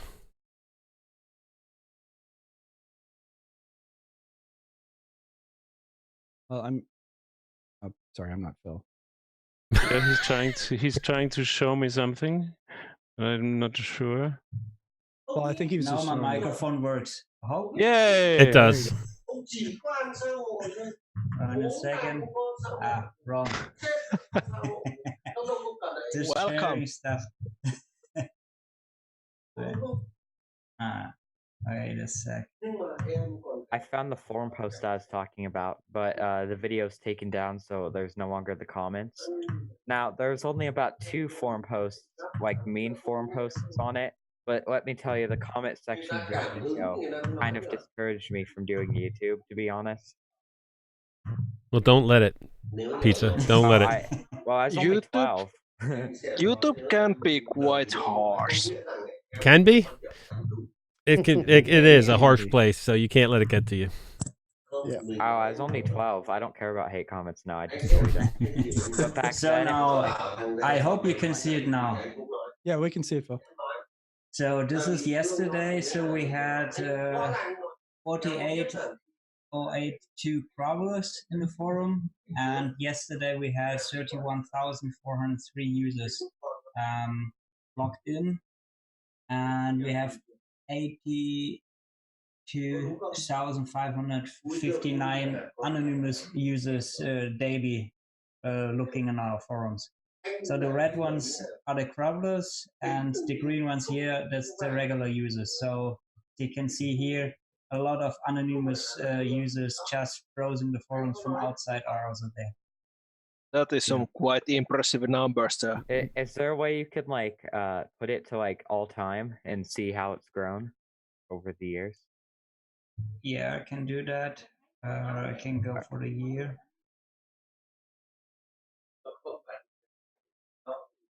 I think it's more constant. So this was Oh, I don't the know. announcement of the company around about. So yeah. I think you'll notice there's a steady incline then there from just under 80,000, and you're now up in the 110. So that's a nice slow incline and an increase. Yep, definitely some impressive numbers. Yeah, so it doesn't go down last year. So yeah. So this You is from could October. also look at like the cartoonists do. It's like what's the meaningful increase under the line, that you are not just looking at the peak exit, but what are the lowest gains you can get through the line. So the lowest were 50,000 anonymous users, and logged in users about 20,000, but they are constant. So that the regulars are constant. You see here is no peaks. They are constant over the year there. Yep. Of 15,000 daily logged in. Well, That is it's awesome.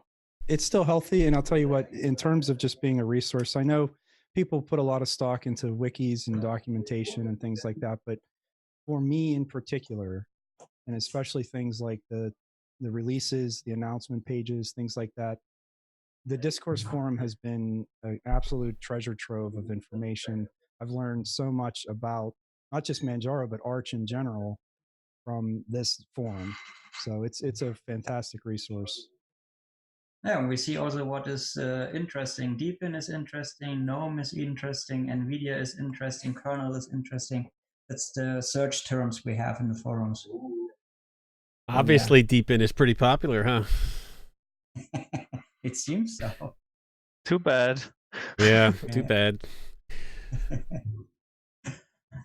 All right. I know that we asked you guys before in the Middle Europe, but tell us again, please, for the people that didn't see that show, what the decision process was for making Manjaro a company, and what are we looking at in the future for it?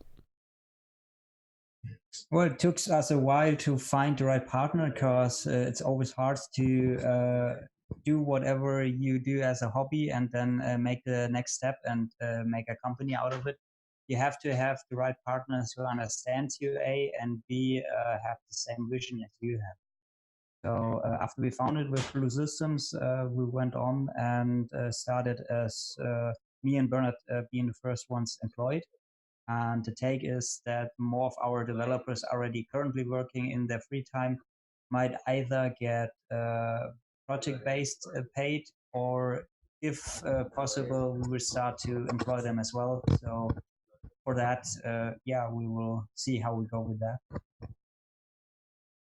Very nice. I want to thank both of you guys for being here. It is super late for you, and I realize that. You guys have put in a ton of effort, not just in Manjaro, but in the community itself. And I don't think people really, truly appreciate the amount of effort that you guys have put in all over the years. This has not just been this year or this decision. It's been a constant thing that you have put into to Manjaro itself and into the community. And I think it's underappreciated sometimes. So thank you very much. Thank you, Rocco. It has been a pleasure, and it's still a joy to work with this and to use it also. All right. Exactly, yeah. Go ahead, Phil. Go ahead. Well, we are constantly mostly on it. So we are on forums, we are working on our machines, on the servers. Everything has to be constantly updated. We're looking what is new in upstream, if Greg has a new kernel built out, or we lately created a Telegram group with all the developers in, even cross with other companies and projects, so we can keep up what's going on. We have a close attention to KDE, so most of the stuff is we started to have the developer editions, which we try to push out almost bi-weekly, so we have the latest and greatest from the Git repositories directly from the KDE developers, so they can try it out in Manjaro how that works there. And yes, with the last release, we're about to create the first point release, so everything is inside. So yeah. So let me ask you, because it was asked in chat before, and I had kind of assumed it, but which version of Manjaro is the flagship version? Is the main version? Well, it's still XFCE, but KDE and GNOME really comes close. So when we go to the download stats, XFCE is still the most downloaded one. Next will be KDE and then GNOME edition. Very nice. Any other questions for Bernard or Philip? I have a question. So What would you guys consider like the flagship feature of Manjaro? What feature would like Manjaro not be Manjaro without it? Well, we have two. We have first PAMAC, which is the universal package manager we created. So the latest edition was integration of snaps. We will try to add Flatpaks and app images as well.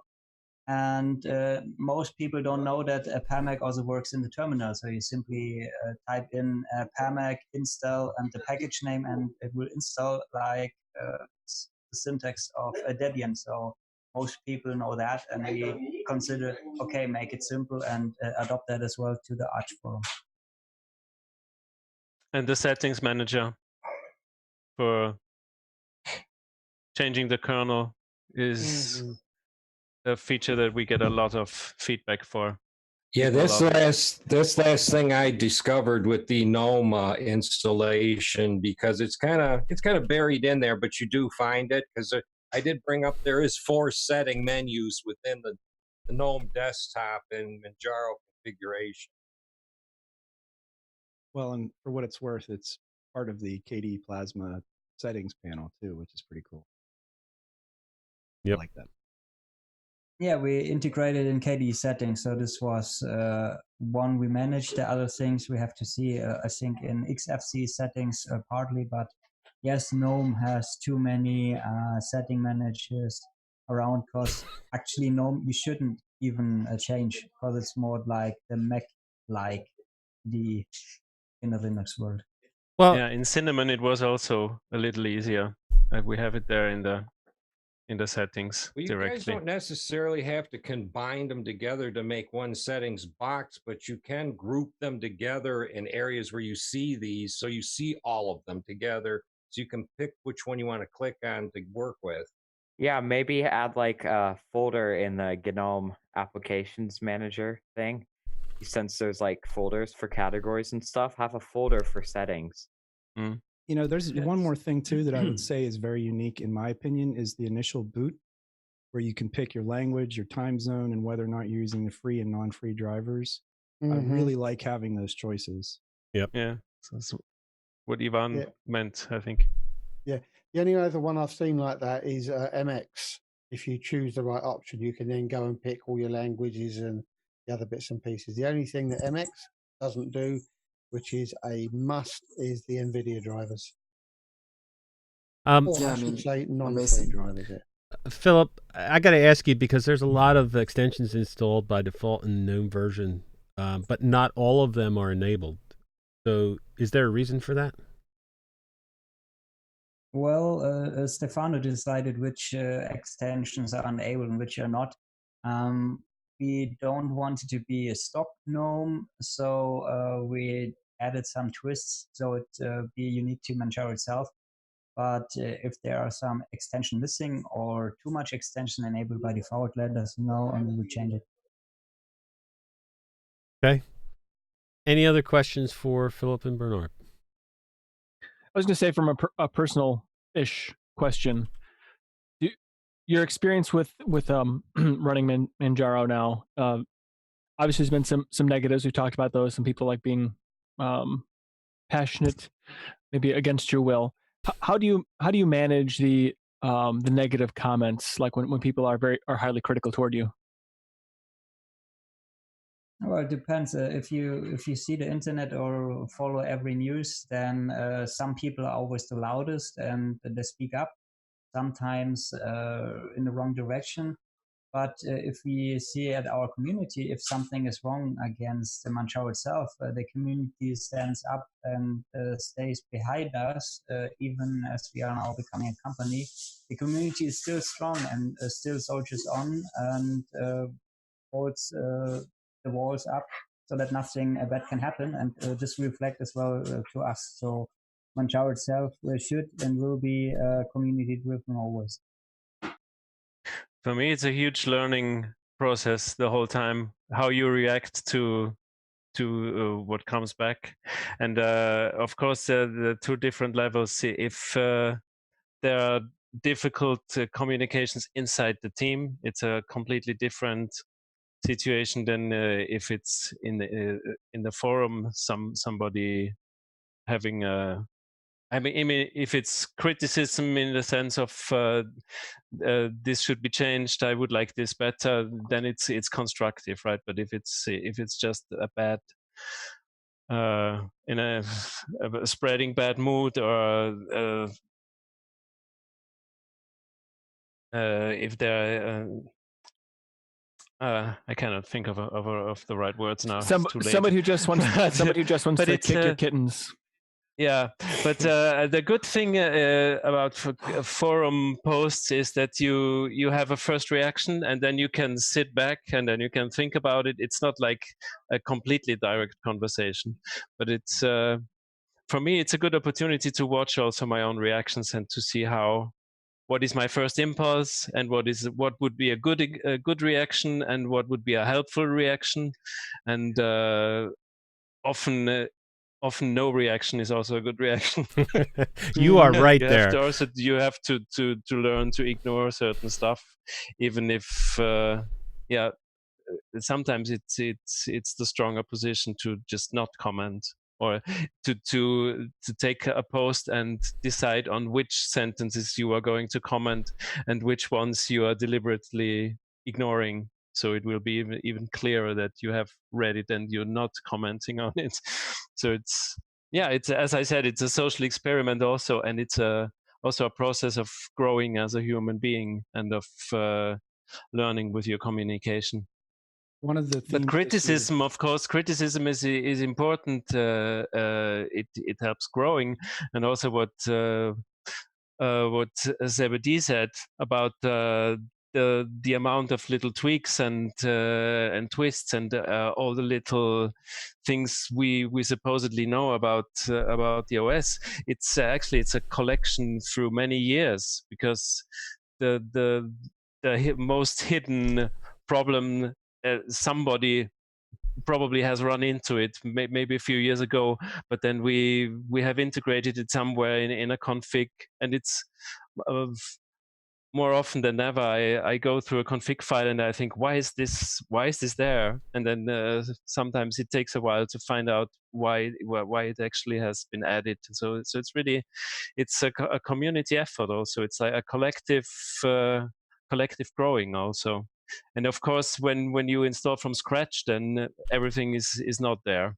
So here you go with the collection of collective knowledge on an ISO, so to say. Nice. I just want to add my own personal thanks to yourself and Phil for all of the work that you've put over the years. And tell me, have I read this right? What's your forum name, Bernard? I'm Oberon. Oberon, my hero. I first jumped on the Manjaro forums, having heard of all this toxicity, and there was this voice of reason telling people to just calm down, help them. Not everybody knows everything out of the box. And yeah, wow, you're over on. Fantastic. Well, You got a fanboy here. Sorry. It's funny, Bernard. You So said who about are you it. on the forum? Is this a secret? No, just Zebedee Boss. I'm Zebedee Boss really? everywhere. Yeah. Okay. Bernard, you mentioned that it's a learning process of learning what to comment on and what not to comment on, and I see that in just the Biddle area and the YouTube comments, just on a small scale. I can't imagine seeing it on the scale of the Manjaro forums. And you're right. There is sometimes not answering is the best answer, because you have to learn which people want to just tear things down and have no constructive thing to say about it, and which people are actually trying to be constructive and may not be saying it in the right way. So it's definitely a learning process. Yeah, what I have learned during the years, not only in this area, is when I have a strong reaction to something that somebody says or writes to me, then if I have the opportunity to step back and think for a second time, then a good way is sometimes to try to figure out why is the person saying this, or what's the impetus, or what is it really, why does it need to be said, and what does he or she try to achieve. So that's probably, and also it takes out the emotion, and then you can answer in a more reasonable way. Yep. All right. That's our take on Manjaro. Thank you both for being here. But we have enough time, I think, yet to decide to pick another distro for the next 2 weeks on our challenge. So, picking from the discourse challenge suggestions, I think Solus? Solus is not on the discourse challenge suggestions. Maybe you want to suggest that, Humor. Oh yeah. But the suggestions are either Netrunner, Fedora Silverblue, or Cubes. Netrunner. Netrunner. Silverblue. Yeah, Netrunner. Netrunner. Silverblue. No. I'd rather not. I don't The thing know. is, Pizza, you don't have to do it. I know. Yeah, exactly. So it's Ubuntu release week, so I'm trying the 1910 stuff this week. Well, it is Ubuntu release week, but I think that that doesn't come out till Thursday, so that would be almost a full week without trying anything. I mean, you could try the betas, but Want to get like the first impression with a raw version of the stuff, you know. I guarantee you we will get to the Ubuntus. How about we do Gentoo? But a Gentoo based distro. So how many people would like to try Netrunner? Raise your hand. What do we got? Better than the alternatives. 1, 2, 3, 4, 5, 6, 7, 8, 9. 9 people want to try Netrunner. Who wants to try Silverblue? No. So that's 4. Only one hand, Hoomer. All right, Cubes. Any vote for Cubes? I have no idea. That's only 2. All right, it looks like we are going to try Netrunner Thank gosh. for the next 2 weeks. So it's one of you guys want to post a link for Netrunner? What's it based off of? Debian. You can either do Debian or it's based off Manjaro. What? There's a Manjaro build? Yeah, it's the rolling release of Netrunner. Okay, that's what I'm going to use then. Okay, that's fine. I can go either way. Definitely going to use Crazy, it now. man. I was on the fence about it because I didn't want to go back to Debian, but now that I know it's based on Manjaro, I'm definitely going to try it out. Yep. Link's just going in the YouTube chat. All right, Eric, did you see the Linux Spotlight this week? Did I see it? Yeah, did you see the Linux Spotlight with Michael Tennell in it? You expected me to watch that? I mean, yes, it was fantastic. Okay, all right. Set aside The a whole hair day was for it. awesome. I mean, it was a pretty. I have to be honest and say I'm a week behind. So I just got done with Popey or with Nate's on my drive home yesterday. So Mike, I'm always a week behind. I don't know why, but I'm getting so too you're gonna much be content. late listening to Michael's interview here. That's perfect. What makes sense? What I want to know though is how you kept it down to an hour and 43. Okay, so it took me about 6 hours to edit that episode.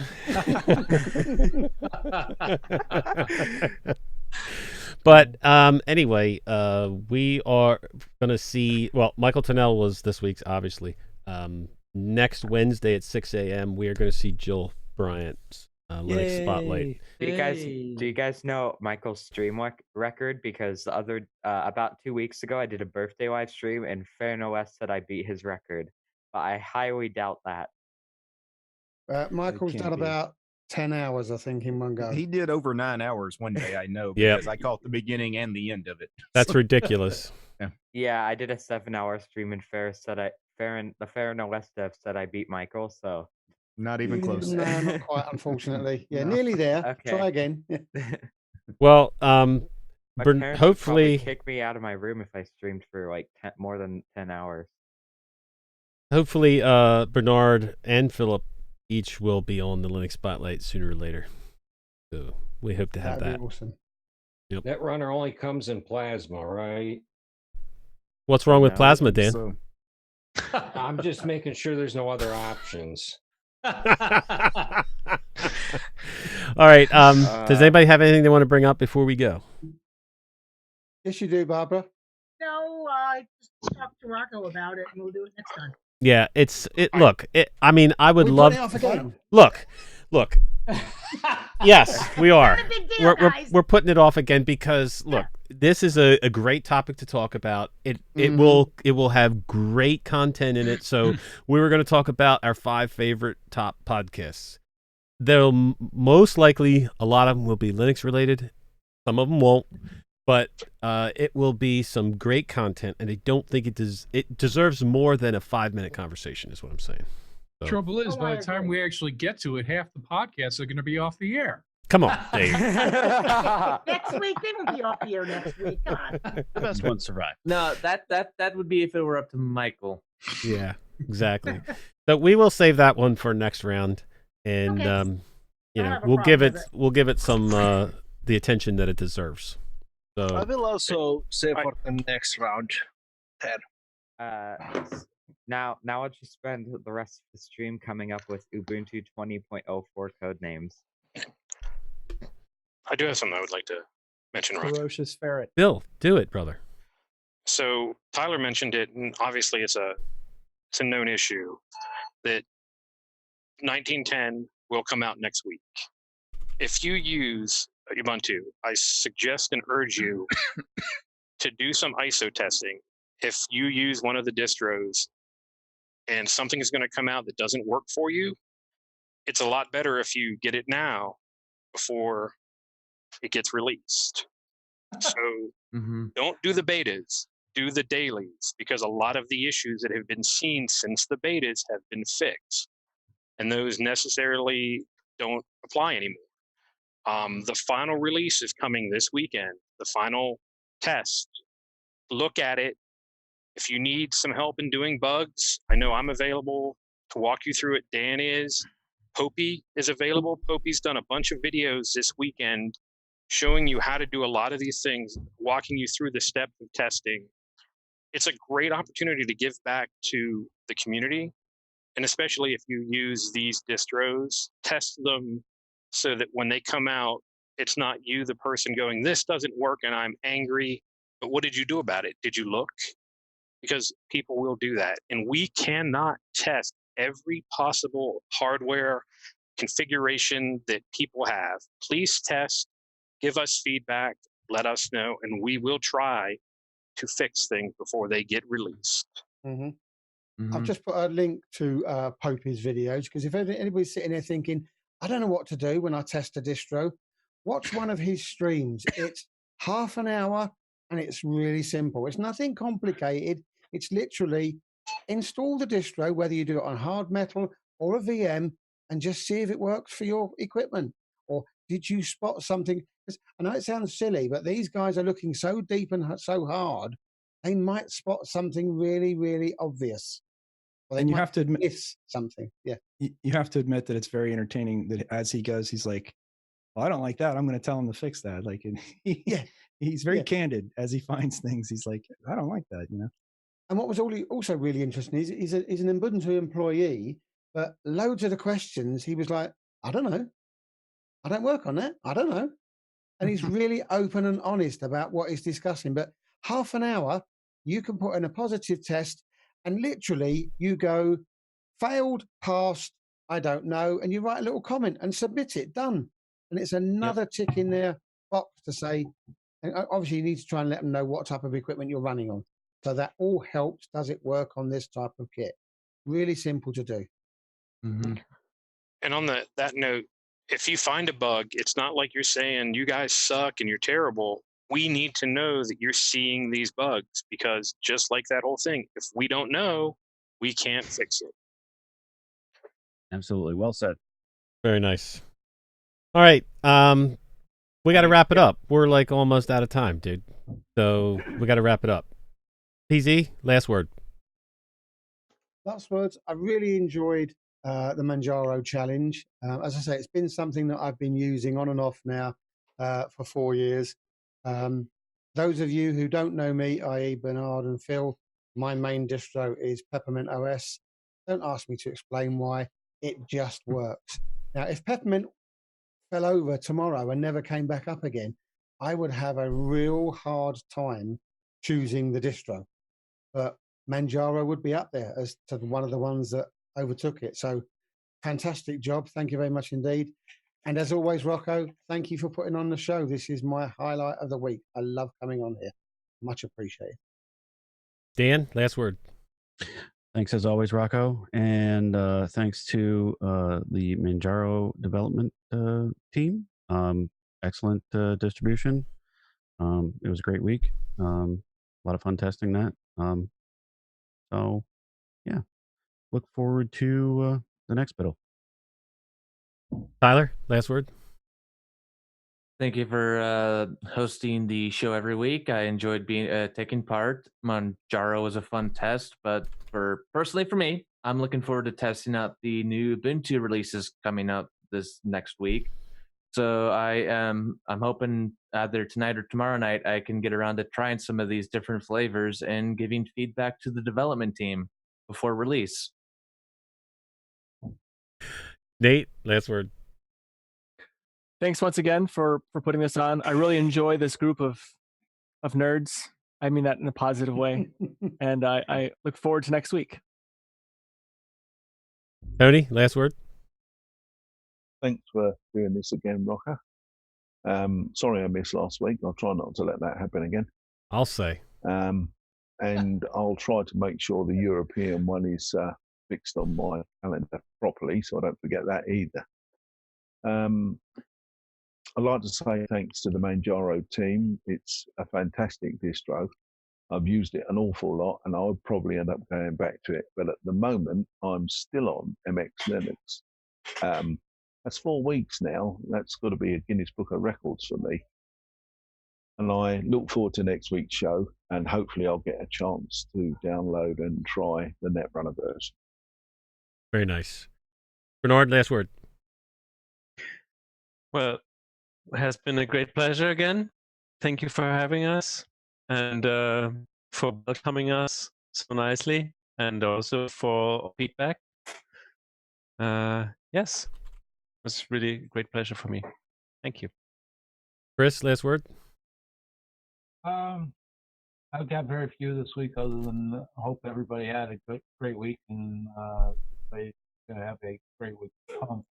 We're starting to get into the holiday season, so those who you love and love to hate, hope you make connections and be excellent to each other. Party on. Colin, last word. Yeah, thanks to the Manjaro team for for the efforts that they put into that great distro. I think it's a pretty awesome distro. I don't normally use Arch-based distros, but it's always good to try these things out. Might give it a bit of a try for a little while. And it's always good to be here every week as usual. Love being here every Sunday morning for me anyway, at least. And thanks, Rocco and Zeb and team for putting it on. Barbara?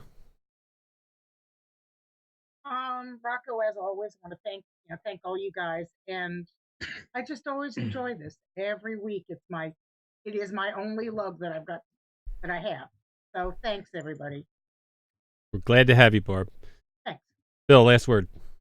Rocco and Zeb and Dan and Eric, thank you guys for everything you do. Phil and Bernard, thank you for spending so much of your day with us today. Really outstanding that you guys spent so much time with us. Thank you to all of your team. Really appreciate it. And I want to wish happy birthday, the 15-year anniversary to Ubuntu. Dan?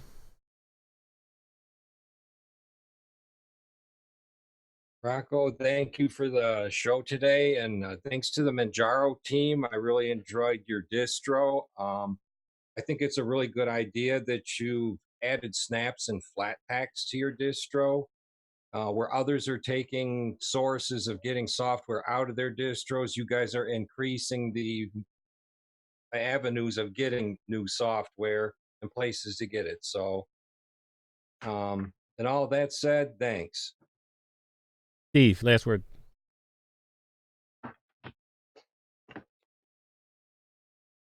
You, Steve, have no sound, although doesn't look like you're muted.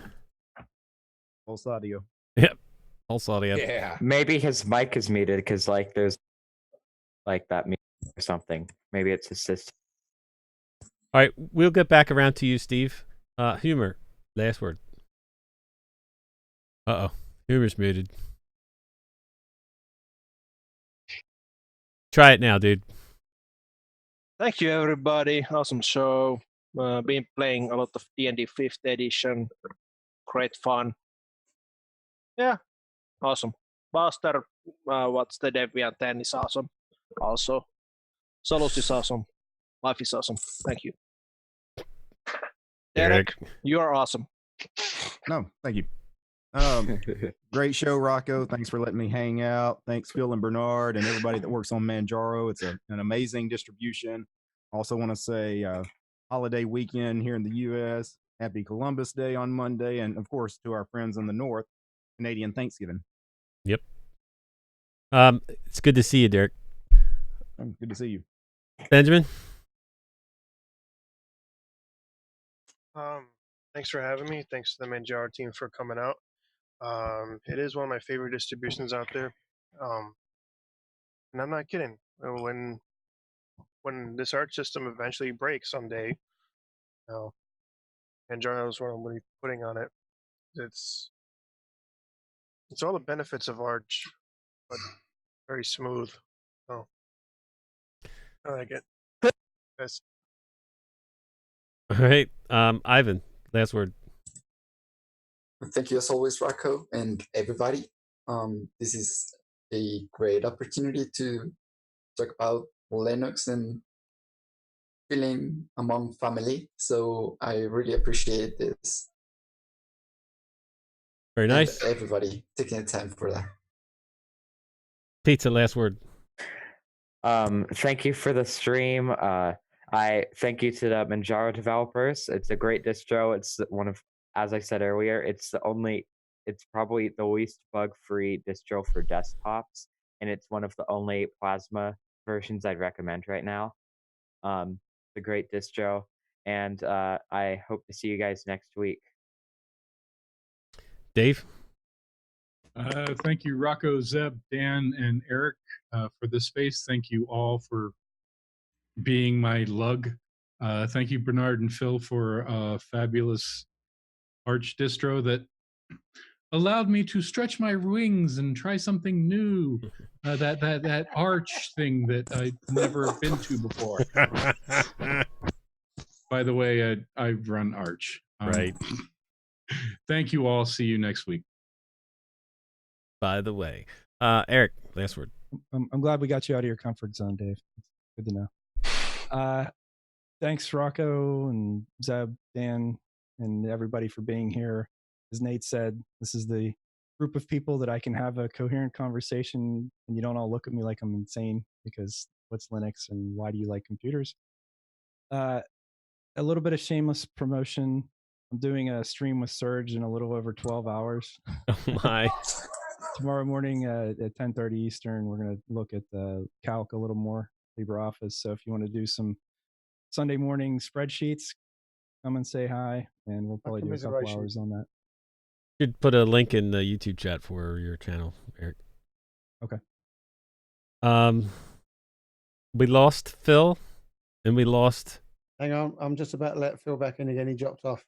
He's back now. All right, Phil, you got a last word, brother? Yeah, thanks for having me, and we'll hope to see that my camera is working again next time.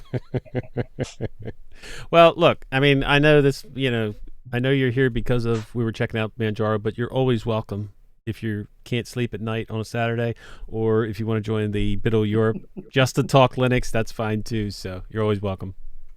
Okay, we'll see about that. All right. That is going to wrap up the show. We tried Manjaro for 2 weeks. That's our opinion. We're going to try Netrunner for the next 2 weeks, and we'll give you that opinion when we see you next. But until then, long live Linux. Take care, everyone. Bye. Bye. See yous. Bye. See ya. Good night.